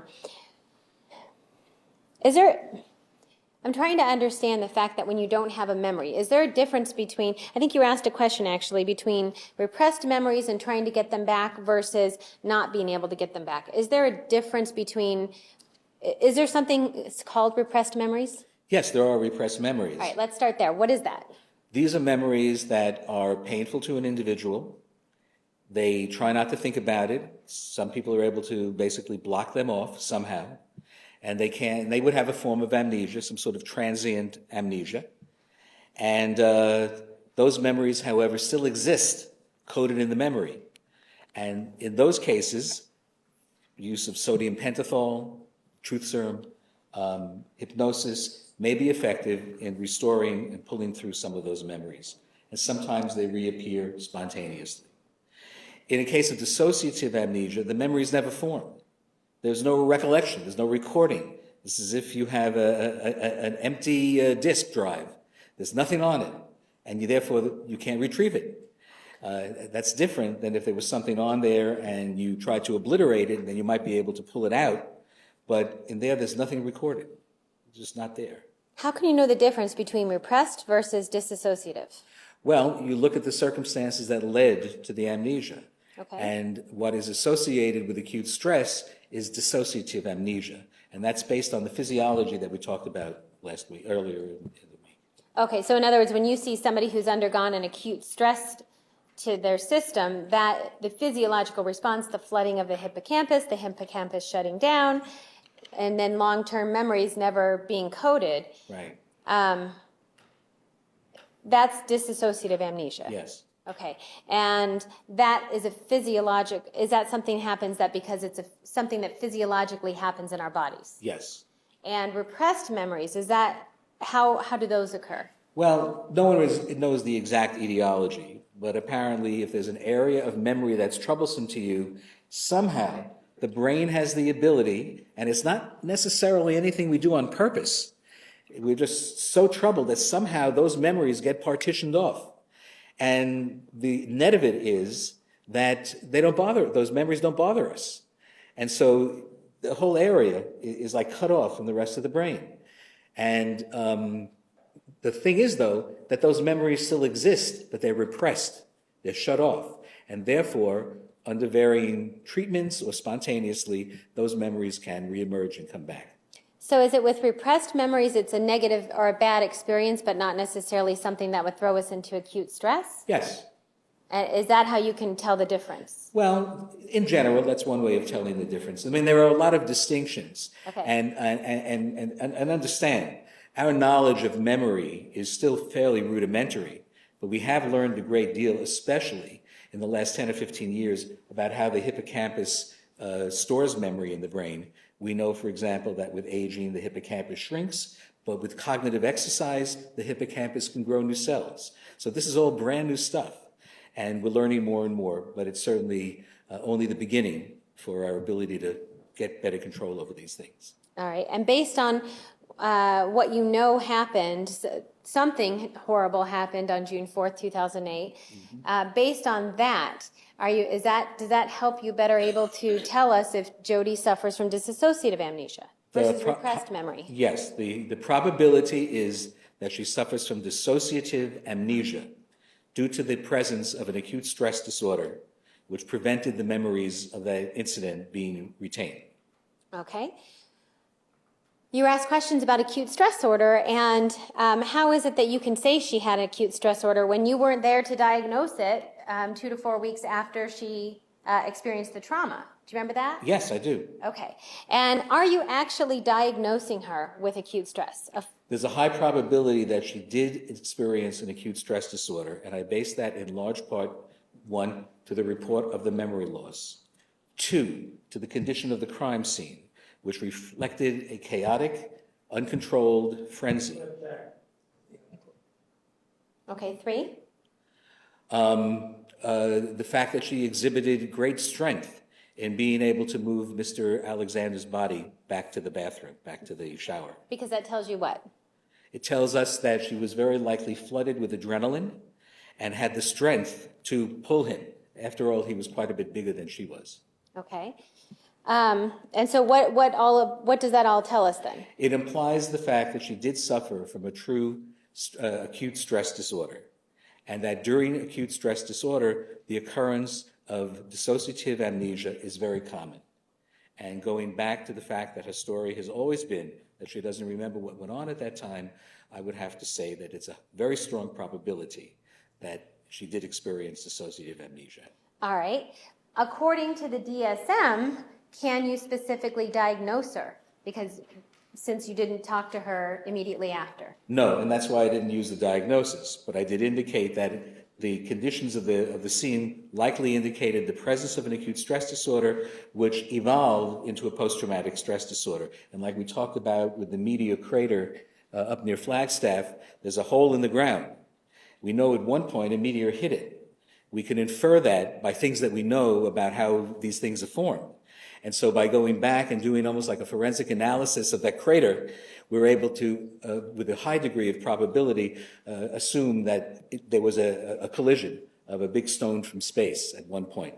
Okay, using that same analogy, because you weren't there when the meteor came down, is it that you just can't say with in a diagnosable way? I guess according to the DSM, you couldn't say it for sure. Is that how that works? That's right. We can say with an all reasonable psychological probability, this is what happened, or this is what has occurred, or this is where the patient is diagnosed. Okay. Okay.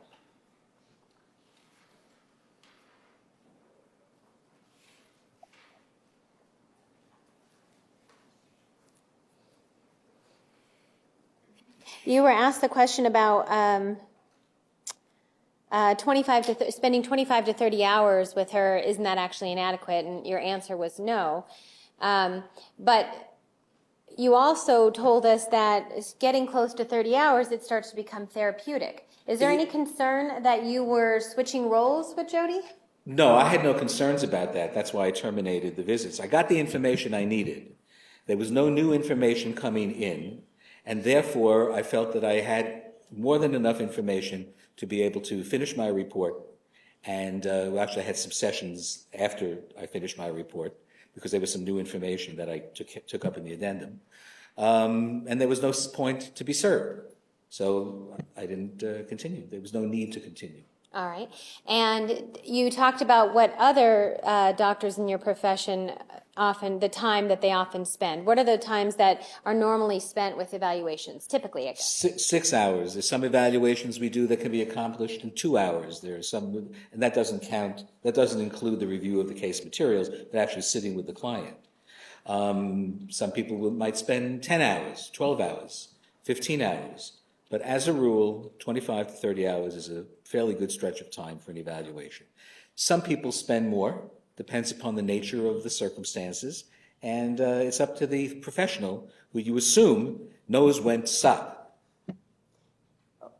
Oh, is there a problem? Afternoon recess.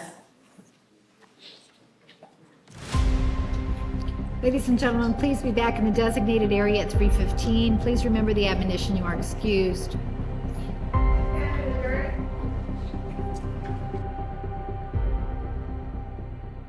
Thank you, Your Honor. Dr. Samuels, do you remember being asked a question with regard to comparing the PTSD that Jodi suffers to PTSD that can happen with trained soldiers and police officers? Yes. And what comparison are you making between the two?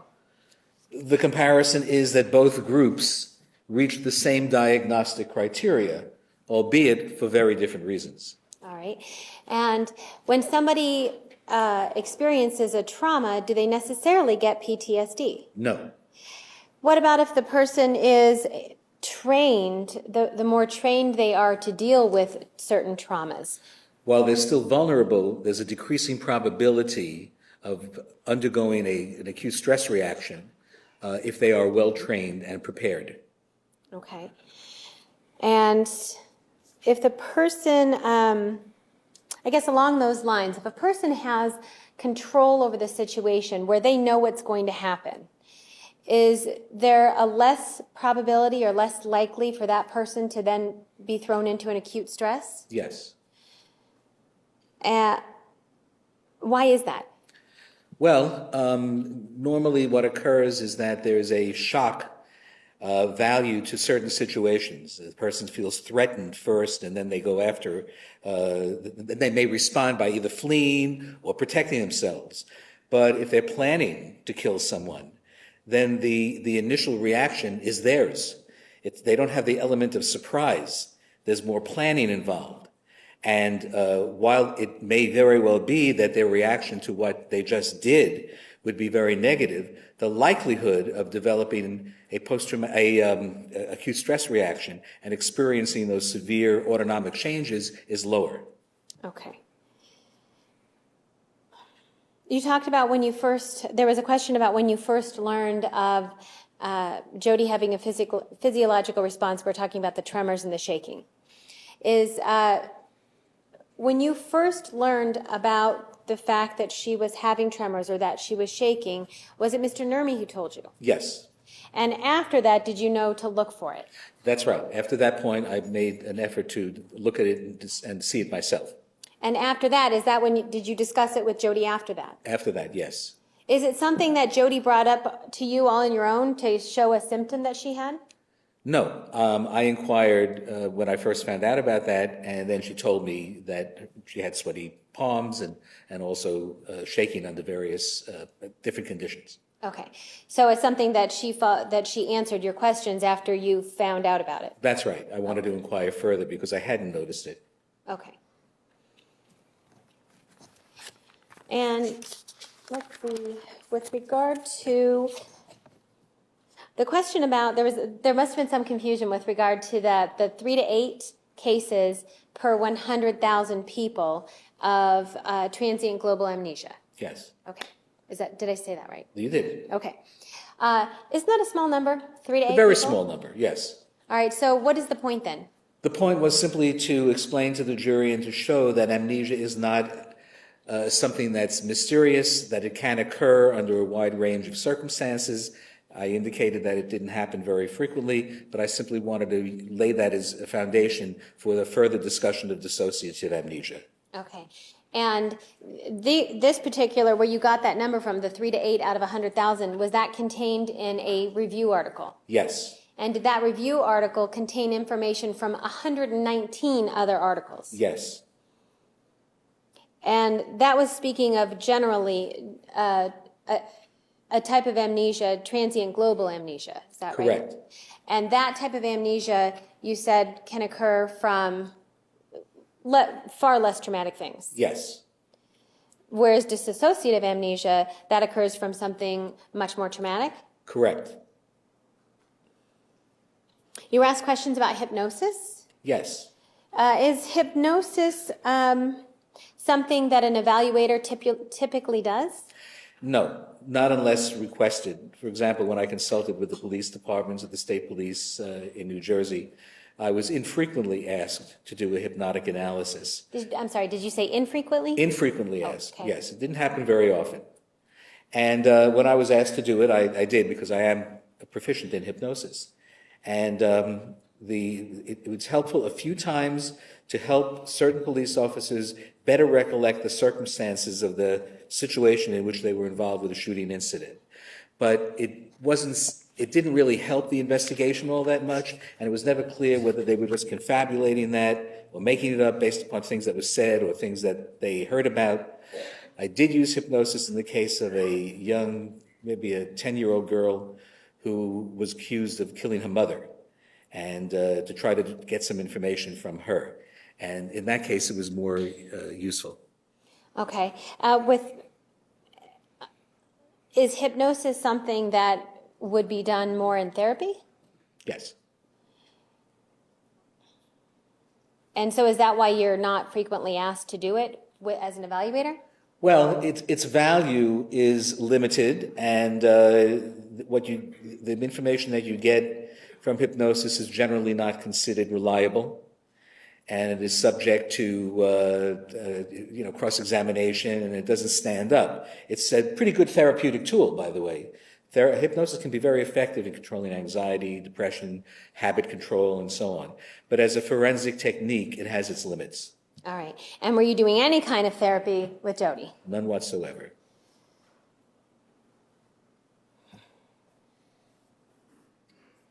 You were asked a question about whether other doctors do you know if other doctors would have a different opinion with regard to your diagnosis of PTSD for Jodi?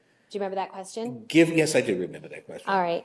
And other doctors with your experience level, do you have an idea of whether or not they would have differing opinions from your diagnosis? Approach.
Doctor, when other doctors are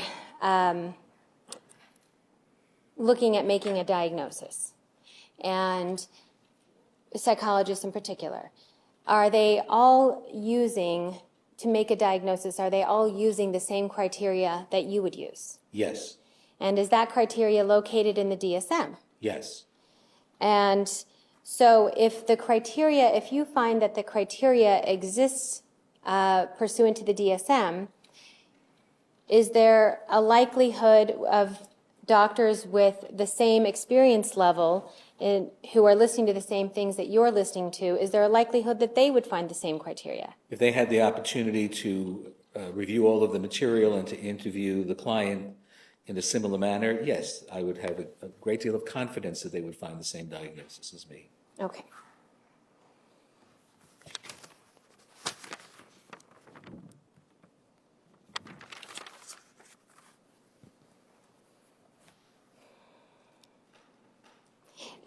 During one of the questions you asked about, you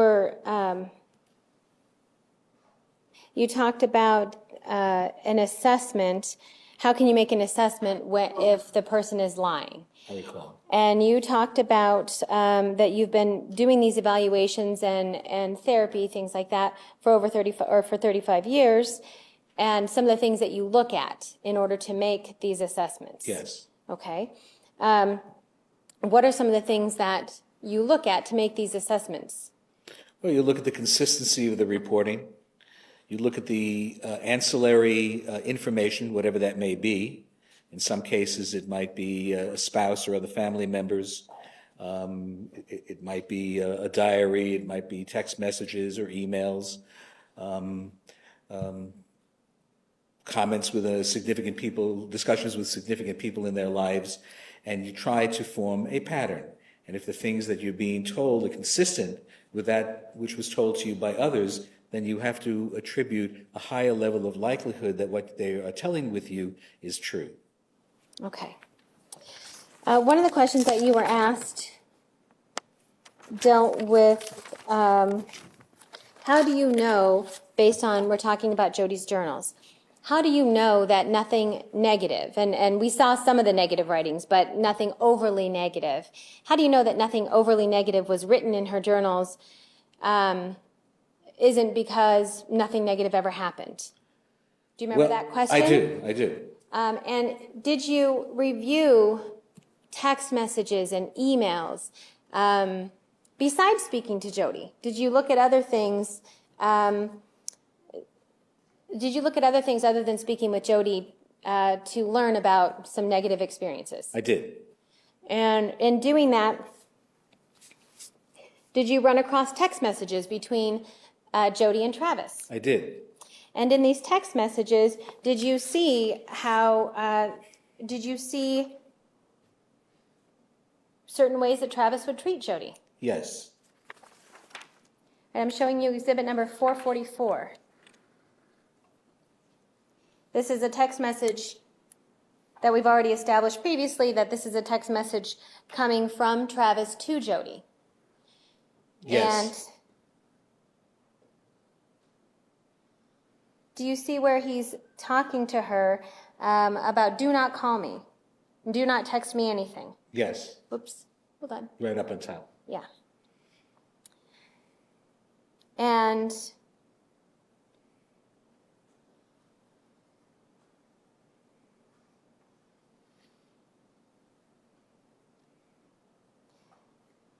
that anything else matters about all the crazy things you've done, so either fess up or feel my wrath, or feel the wrath. You see that? Is that the middle of the page there? Oh, I'm sorry. There it is, down there. Okay, yes, I see it. And that no matter how bad the truth is, I promise you the punishment will be better than the lie. Yes. Is this type of behavior threatening behavior? You could. Can it be considered threatening behavior by somebody who is receiving it? Yes.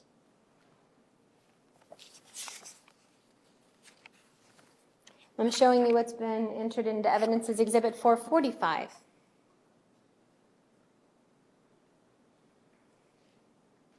Do you see the incoming where it says, it doesn't sound to me It doesn't sound to me like to me, that's being dramatic, dear. Call me ASAP. Do you see that? Yes. And then the outgoing message, which means it's coming from Travis to Jodi. Do not call back. I'm sick of you playing stupid and dealing with childish tactics. You see that? Yes. And then he goes on, in the next part of the long text message, he talks about how she's ruining yet another day of his. Do you see that in the beginning? I do. And do you see where he talks about bitter feelings are brewing in me towards you? Yes. Do you see that? And he's sick of having days ruined by her. Yes. And that he's going to have a genuine dislike for her. Yes. And do you see where he starts talking about revenge? Yes. Are these things that being received by someone else, can these be considered negative or mean? Yes. Are these types of comments hurtful? Can they be considered hurtful? Sure.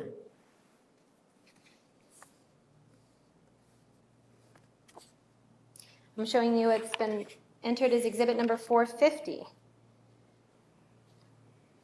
This is another of a text fight, and I'm looking specifically in the middle, where he talks about, by the way, your pick comment to Danny Jones makes you look like a pure whore.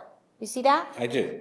Is that something that is a pleasantry that people exchange between each other? No.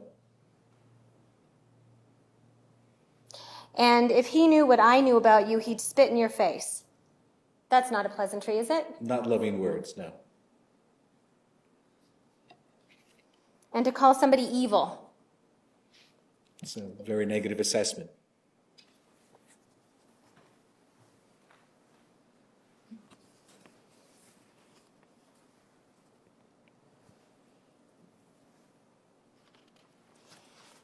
And are you aware from reading other instant chat mail and emails and things like that of the different names that Jodi was called by Travis? I am. Names like slut, Yes. whore, Yes. bitch, Yes. three-hole wonder. Yes. Those kind of names and this type of behavior. Did you ever see any writing like this in her journals? Absolutely nothing like it whatsoever.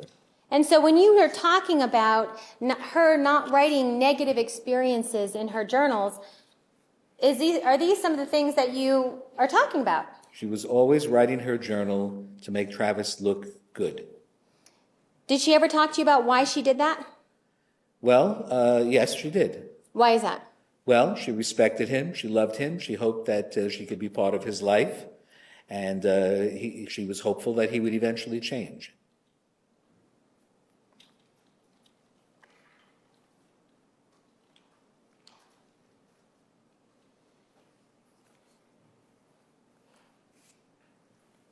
And is that something she talked about, that his hope for change?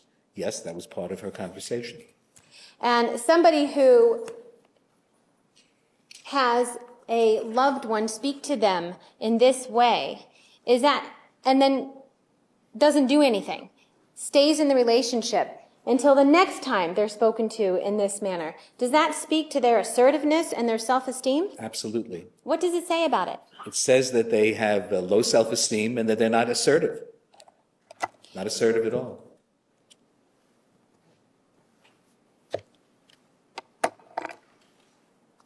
Remember, you were asked some questions about the testing, questions 16 through 21. Yes. All right. Oh, I'm showing you exhibit 540, Yes.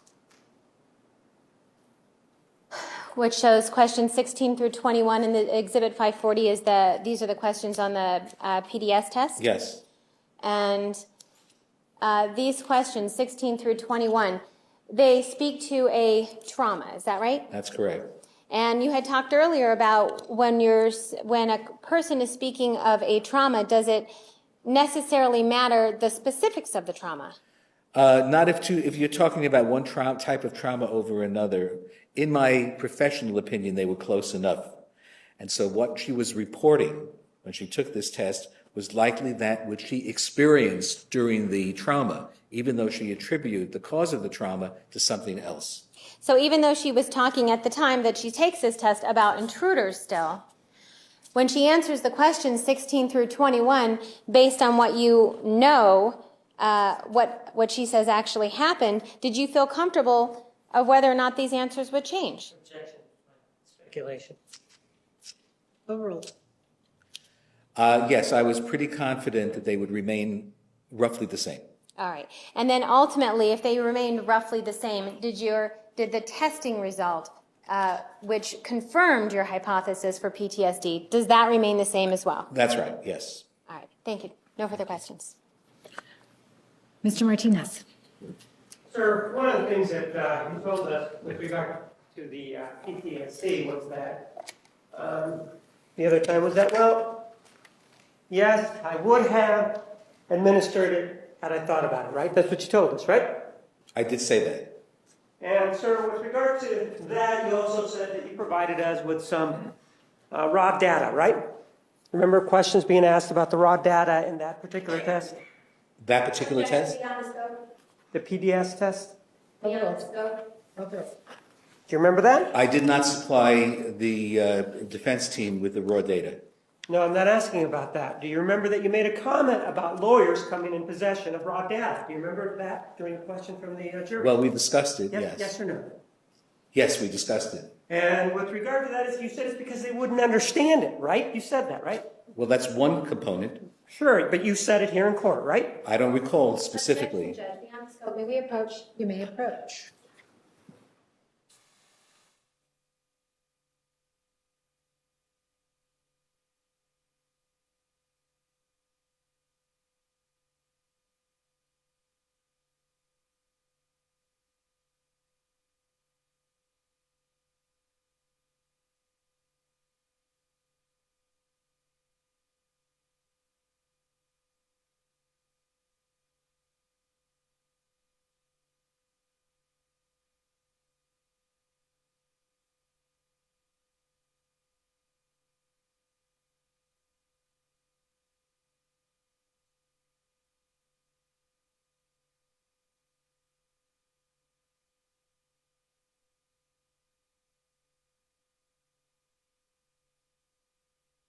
You may continue.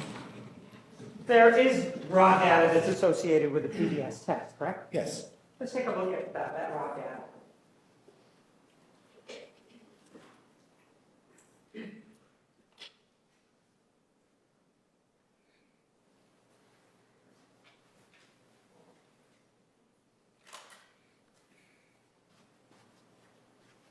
So this is Exhibit 550.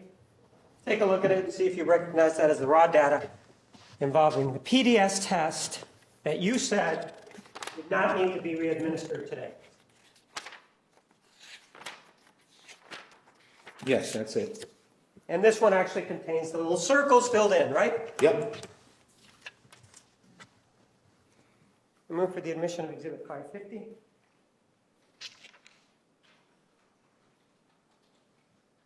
Judge, may we approach? Yes.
Submitted.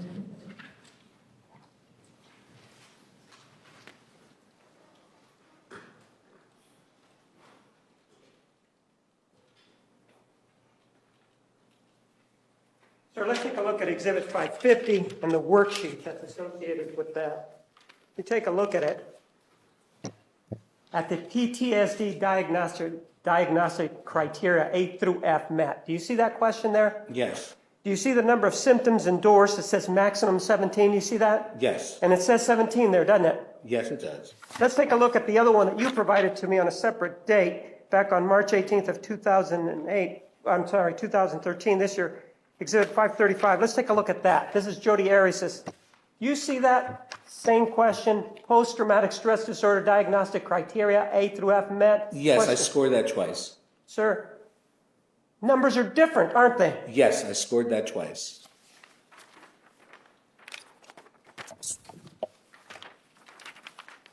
You're making all of these changes, aren't you, sir? No, Sustained. Sir, that's a change, isn't it? From one, yes or no? I rescored it twice. Yes or no, that's a change, right? It's a change. And you only disclosed one of the changes, didn't you? Objection as to disclosure, Judge. These weren't disclosed to begin with. Sustained. Sir, the numbers do not coincide, do they? That's correct. I scored it twice. And sir, you did tell us, though, that with regard to this particular test, there was no need to re-administer this PDS test because, in your opinion, if the new information came out or the changed information came out, well then, to you, she would have exhibited more of the traumatic events or a higher score. Do you remember testifying to that? in I response? suggested that, yes. But sir, if we take a look at exhibit number 550,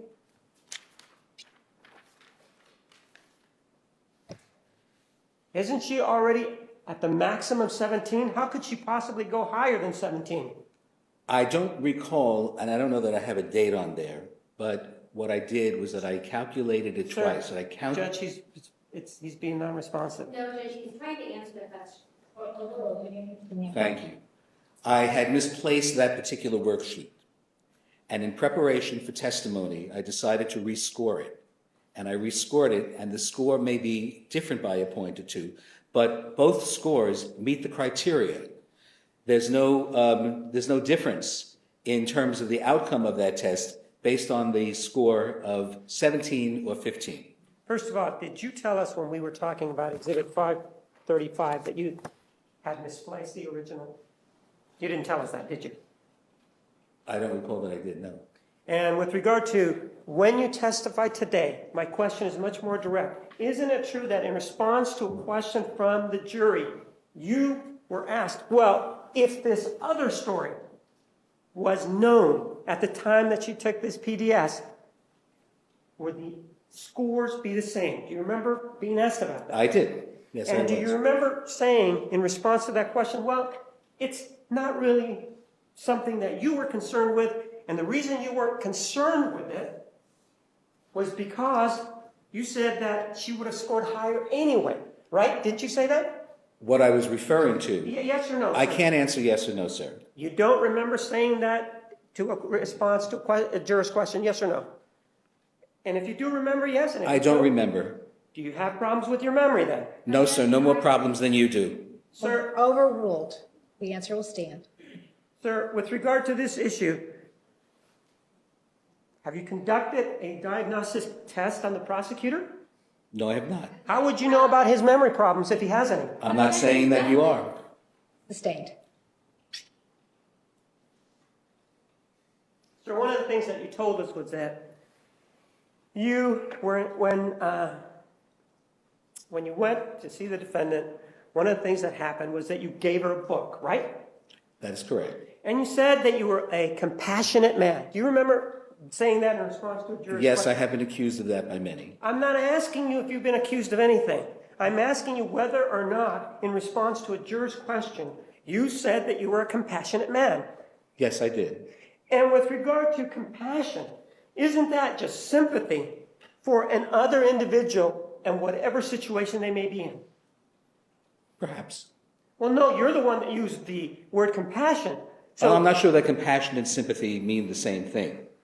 Well, perhaps if we take a look at a definition from Webster and see whether or not it coincides with yours, all right? Okay.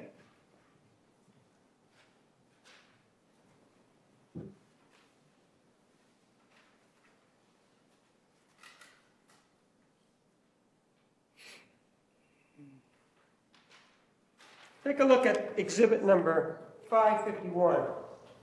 It has a couple of definitions of compassion.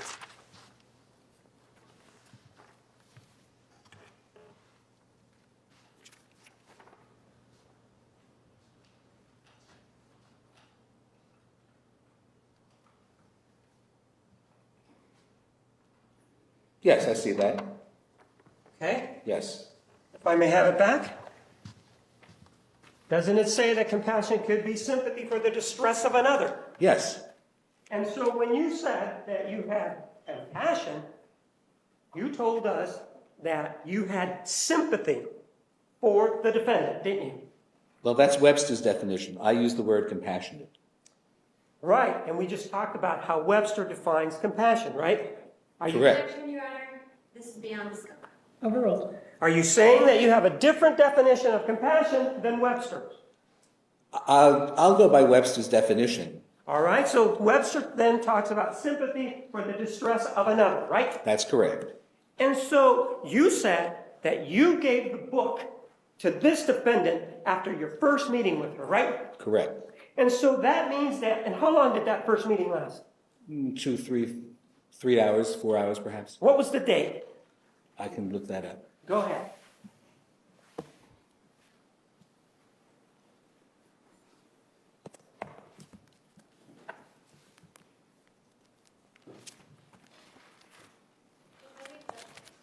Yeah, 12/16/09.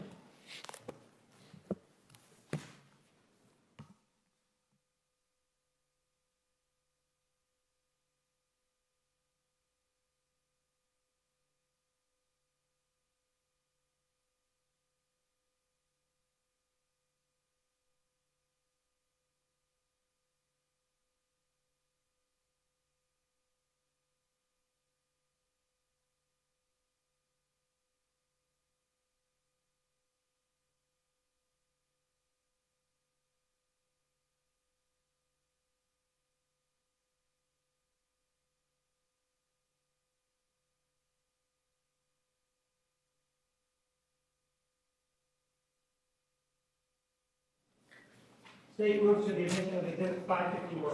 551 is admitted.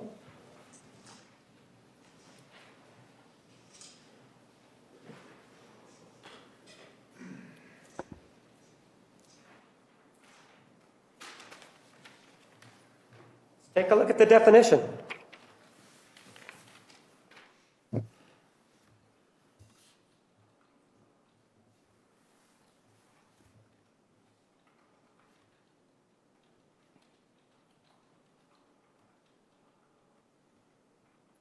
You see that? Absolutely. It says sympathetic consciousness of others' distress together with a desire to alleviate it, right? Yes. So what this says is that you now want to alleviate the defendant's distress, right? My nature is to help people who are in trouble. And that's therapeutic, isn't it? No, it is not. It is a Well, desire on my part. Therapy is a process. There was no process of therapy conducted.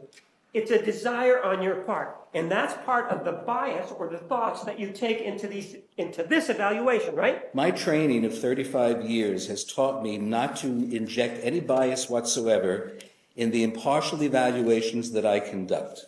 And that training in 35 years has also taught you to omit certain things from your reports, right?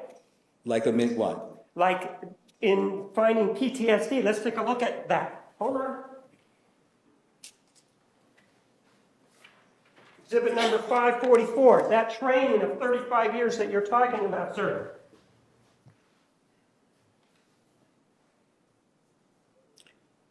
Didn't that training of 35 years teach you to be accurate?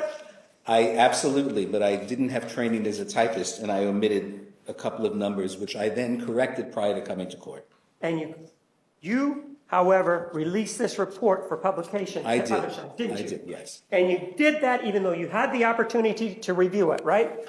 I didn't review the specifics of that section until I started to prepare for trial, when my review revealed to me that I had omitted 2 of the criteria that were otherwise listed in the body of the report. Nothing precluded you from reviewing that before you made it a final copy, did it? That's true. I omitted those numbers and letters, and I made an error. And in 35 years of experience, doesn't that experience teach you to be very careful in going over your reports? It does, and I was, but I obviously missed those. And in fact, you know that these are reports that people are going to rely on, right? Yes, And you've testified other times with regard to reports, correct? absolutely. And the accuracy of the report is something that you know is sacrosanct, isn't it? That's right. But you failed that in this particular case with regard to this report. I did omit those letters and numbers. So, it does talk about, in this case, a desire to alleviate someone's distress. A desire to alleviate someone's distress is an indication of sympathy, isn't it? According to Webster, How about according to you? the sympathy for me means more like feeling sorry for someone. Okay, so you felt sorry for the defendant after the first meeting then? No, I didn't. I felt a sense of compassion. A sense of compassion means that you felt sorry for her, isn't it? Objection as to the answer. I saw a person who was having a great deal of difficulty. I felt that it would help my evaluation if I sent her this book, and that was the full extent of my interaction with her that in any way could be considered therapeutic. I'm not asking about the book right now. I'm asking about your feelings towards the defendant. That's what I'm asking about right now. And those feelings that you exhibited for the defendant were such that you felt a desire to alleviate whatever distress she was under. I did so by getting her a book. But the answer is you did feel that way, right? My initial impression was that this was someone who would benefit from that book.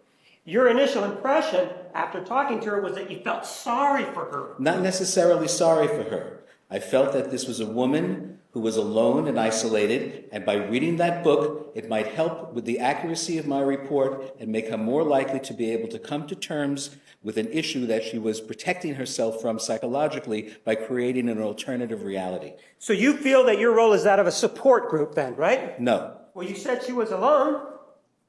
You just said that. That you That's believe my- that she was alone and isolated. Did you just not say that? I did say that. And if somebody is alone and isolated, you try to take care of that, didn't you? I offered her, I gave her a book that I felt would make my evaluation more accurate and more complete. Didn't you just tell me that you felt that she was alone and isolated after the first meeting? Objection as to the answer. Yeah, if that's what I said, that's what I said. And because of that, you decided to do something about it, right? Yes.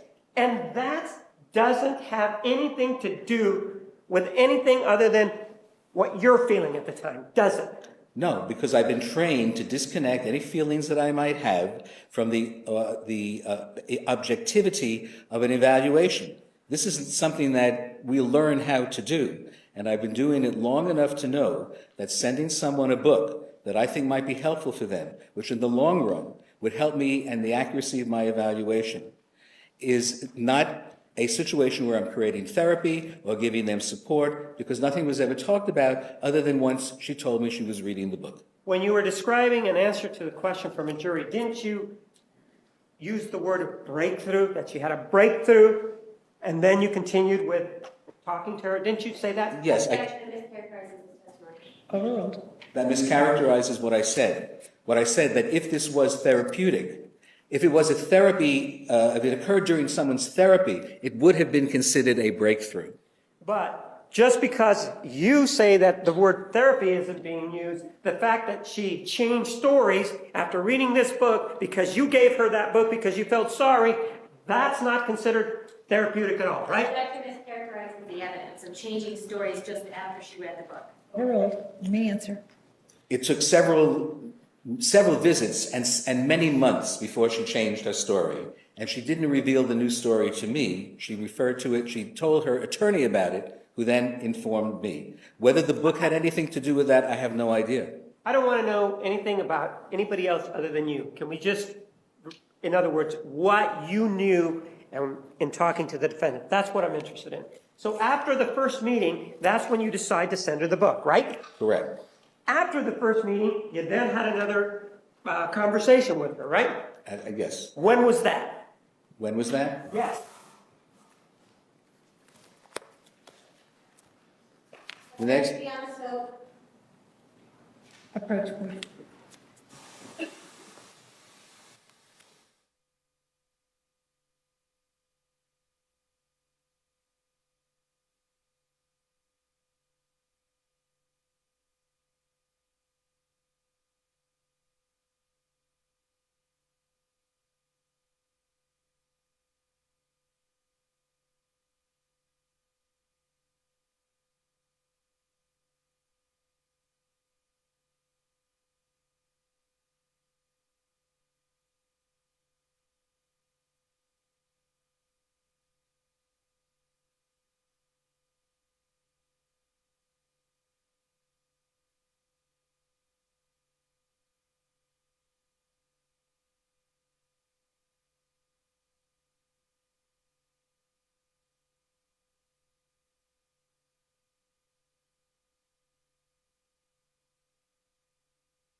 May continue. And during that second meeting, you still had those feelings of sympathy, didn't you? Objection beyond scope. Overruled. no, we talked about things that were related to the evaluation, and my feelings were not of concern during this evaluation. I was simply collecting information and data from her. I know you say that your feelings were of no concern, but if you had these feelings for her when you first started to talk to her, are you now telling us that those feelings changed the second time? We are trained extensively to deal with our own personal feelings and to disregard them and put them aside in order to conduct an objective evaluation, which is precisely what I did, and I had no further feelings of compassion once I ordered the book for her, because I felt I discharged the duty that I felt I needed to do for this particular person, and that was it. And that wasn't my question, now was it? That was my answer to your question. And my question to you was, did those feelings of sympathy that you had to start this evaluation, isn't it true that they still existed during the second meeting that you had with her? No. Objection mischaracterizes the evidence of feelings of sympathy. He's telling him over and over again he did not have feelings of sympathy. He's mischaracterizing. Overruled. The answer will stand. And you continued. When was the first meeting? You gave me the first date. It was what? It was the 16th of December, 2009. And you continued seeing her. In fact, till there was this last meeting, again, in response to the follow-up, that there was another meeting in December of 2012, correct? Let me just confirm that. Well, Yes. and so what was the date of the first meeting again? The first meeting was December 16th, 2010. So you not consistently, you met with her the first time in December of 2010 till the last time December of 2012, correct? Correct. So that's a period of 2 years, right? Correct. Sir, one of the things that you did during this course of evaluation that you're talking about is, you, in response to a question by the jury, was that you administered this PDS test, right? Yes. And one of the things that you were asked by the jury was, well, why didn't you do it again? Basically was the question. Do you remember being asked that? Yes. And your answer to that was, well, the answers would have been the same, right? Yes. And the answers would have been the same because you said it didn't matter what the triggering event was. That's what you said, right? That's correct. In my opinion, in this case, it didn't matter. So what you're saying is the event, whether it was her killing or or these two other individuals coming in, that didn't matter, right? The story didn't matter. For the purposes of my scoring, of using a test which simply confirmed my hypothesis, which was made previously, it didn't matter to me. And this hypothesis that you had of PTSD, that was formed at the first meeting, wasn't it? No, it wasn't. Well, when was it formed, this hypothesis that you keep telling us about? Several months into the evaluation. And you say that exhibit number 540, that her answer, being number 4, non-sexual assault by a stranger, really is not important in this assessment of PTSD, right? Correct. Based for my use. Pardon? For my purposes, it didn't make that much of a difference. And so she could have said, based on what you're telling us, that 20 people came in and committed this horrific act on Mr. Alexander, and that also would not have changed your opinion of what was going on in terms of scoring this test, right? You're mischaracterizing what I said. I'm giving you a hypothetical, sir. A hypothetical? Yes. Okay, if then that's a hypothetical, I would absolutely say that it probably would change the results somehow. Well, why is it that in this hypothetical that I'm giving you, which is a lie, I made it up, and the other hypothetical or the other circumstance which the defendant gave you and then changed, what is so different about my hypothetical that would indicate to you that there would be a change and not a change to hers? You indicated in your hypothetical that there were 20 people coming into Sure. the house. And the chaos involved in that and the disorganization would be greater than if there were 2 people involved. However, in both of her stories, someone was killed, her life was threatened, and she feared for her life.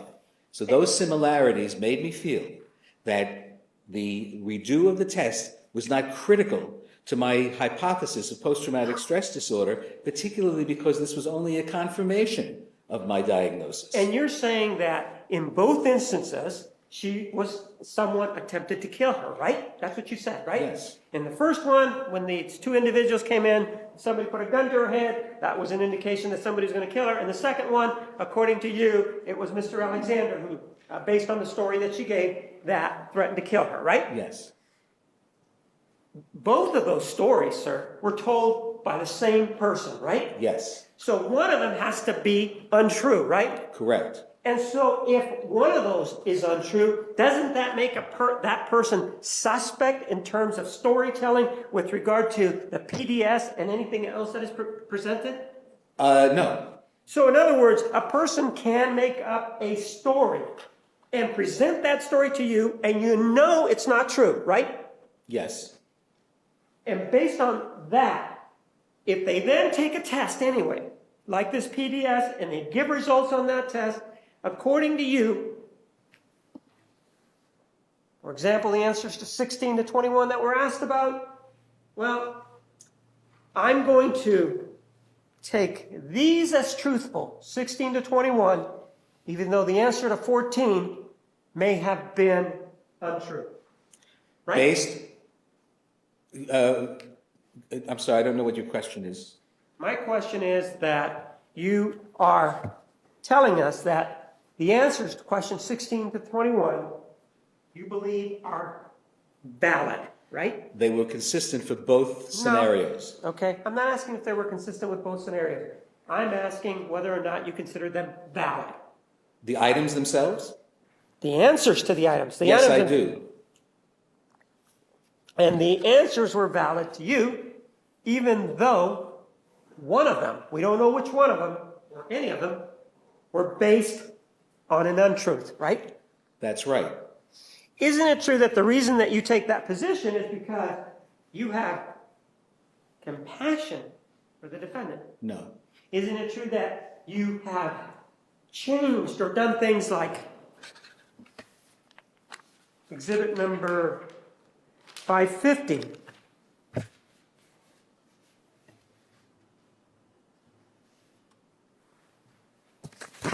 And then exhibit number 535,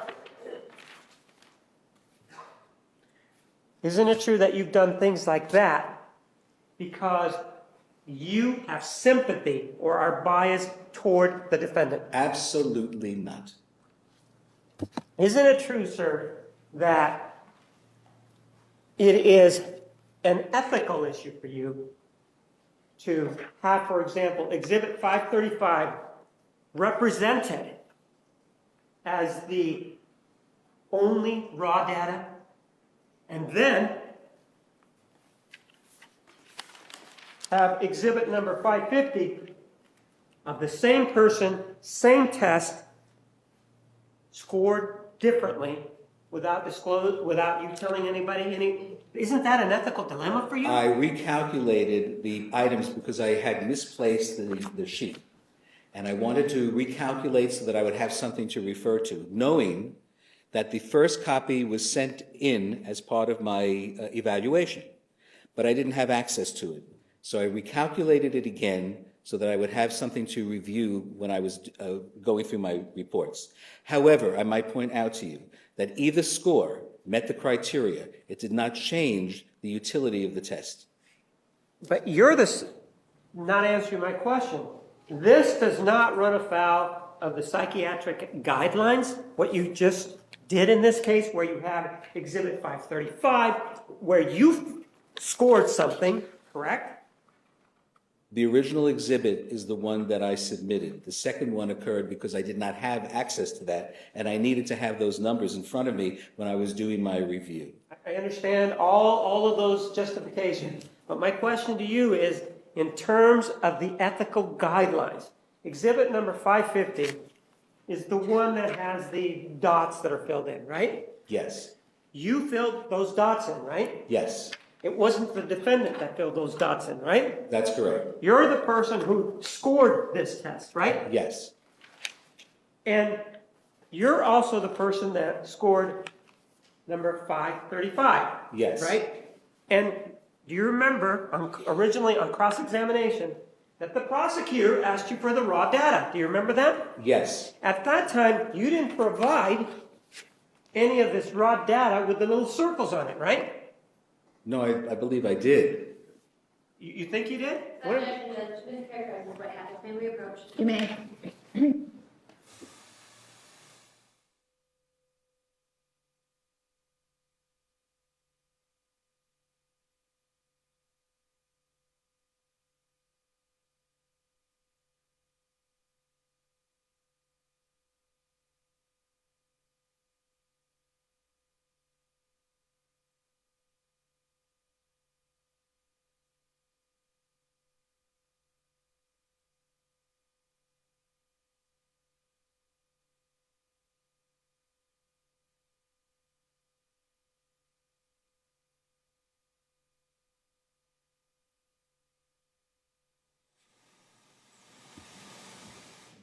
Sir, in front of you, you have the original sheets that you indicate to us were used by Ms. Arias when she filled out the PDS, correct? Well, I don't know if I have that because my notes have been picked apart and put into exhibit Well, form. I don't know that I have those sheets. Hold on, they're the yellow sheets with green tags in front of you. Do you have that in front of you? Let's see.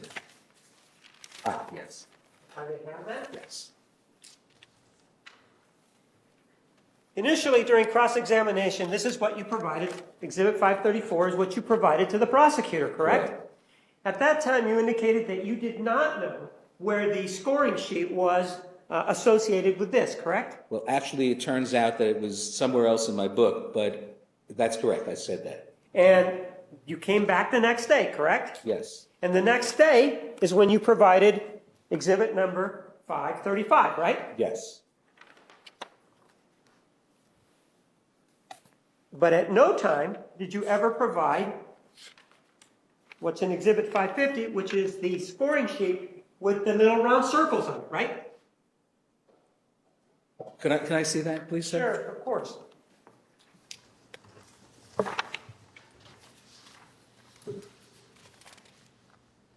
Well, I have to have given it to you because we have copies here. So again, if you notice here, This is not an exhibit, but this is a copy that I brought with me. So I don't know where that confusion came So- from, but here it is. So you now have a copy of Exhibit 550 in your file, correct? Apparently, yes. This is a copy that I have, yes. And with regard to Exhibit number 550, do you see that 550 has, it's 3-hole punched, right? Yes, Take a look at, let me go ahead and mark it, what you have there. okay.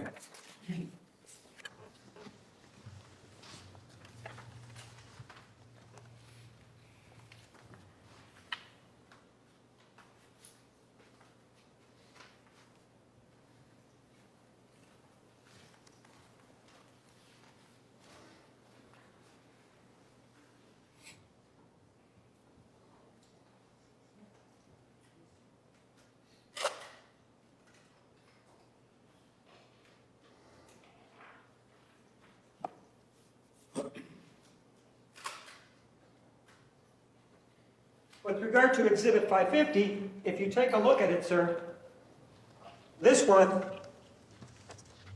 does not have any holes punched in it, right? That's correct, because those copies were made before I punched the holes. Okay? I want you to look in your notebook to see if you have the one that corresponds to this one with the punched holes. Yeah.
All right, ladies and gentlemen, we are going to take the weekend recess so that you may plan accordingly. I am going to give you what we expect to be the schedule for the next 10 days or so. Next Thursday, this coming Thursday, a week from today. Is there anyone who could not be here at 9:30 in the morning? 9:30. All right, we're going to start at 9:30 and we will go till approximately 12:30. Then there will be no court in the afternoon on Thursday, no court on Friday, and no court on Monday, April 1st. You would then return on April 2nd at 10 a.m. So I'm telling you that so you may plan accordingly. With regard to this coming Monday, please be here at 10 a.m. Is there anyone who cannot be here at 10 a.m. on Monday? One additional matter I wanted to follow up. Juror number 15, your hearing mechanism stopped working. Did you miss any testimony because of that, sir? No. Thank you. Any questions or other matters from the jury at this time?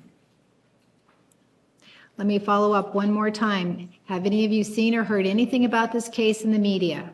Television, newspaper, radio, the internet? I see no hands. Has anyone attempted to influence you in any way outside this courtroom? I see no hands. Please remember the admonition. Have a nice weekend. You are excused.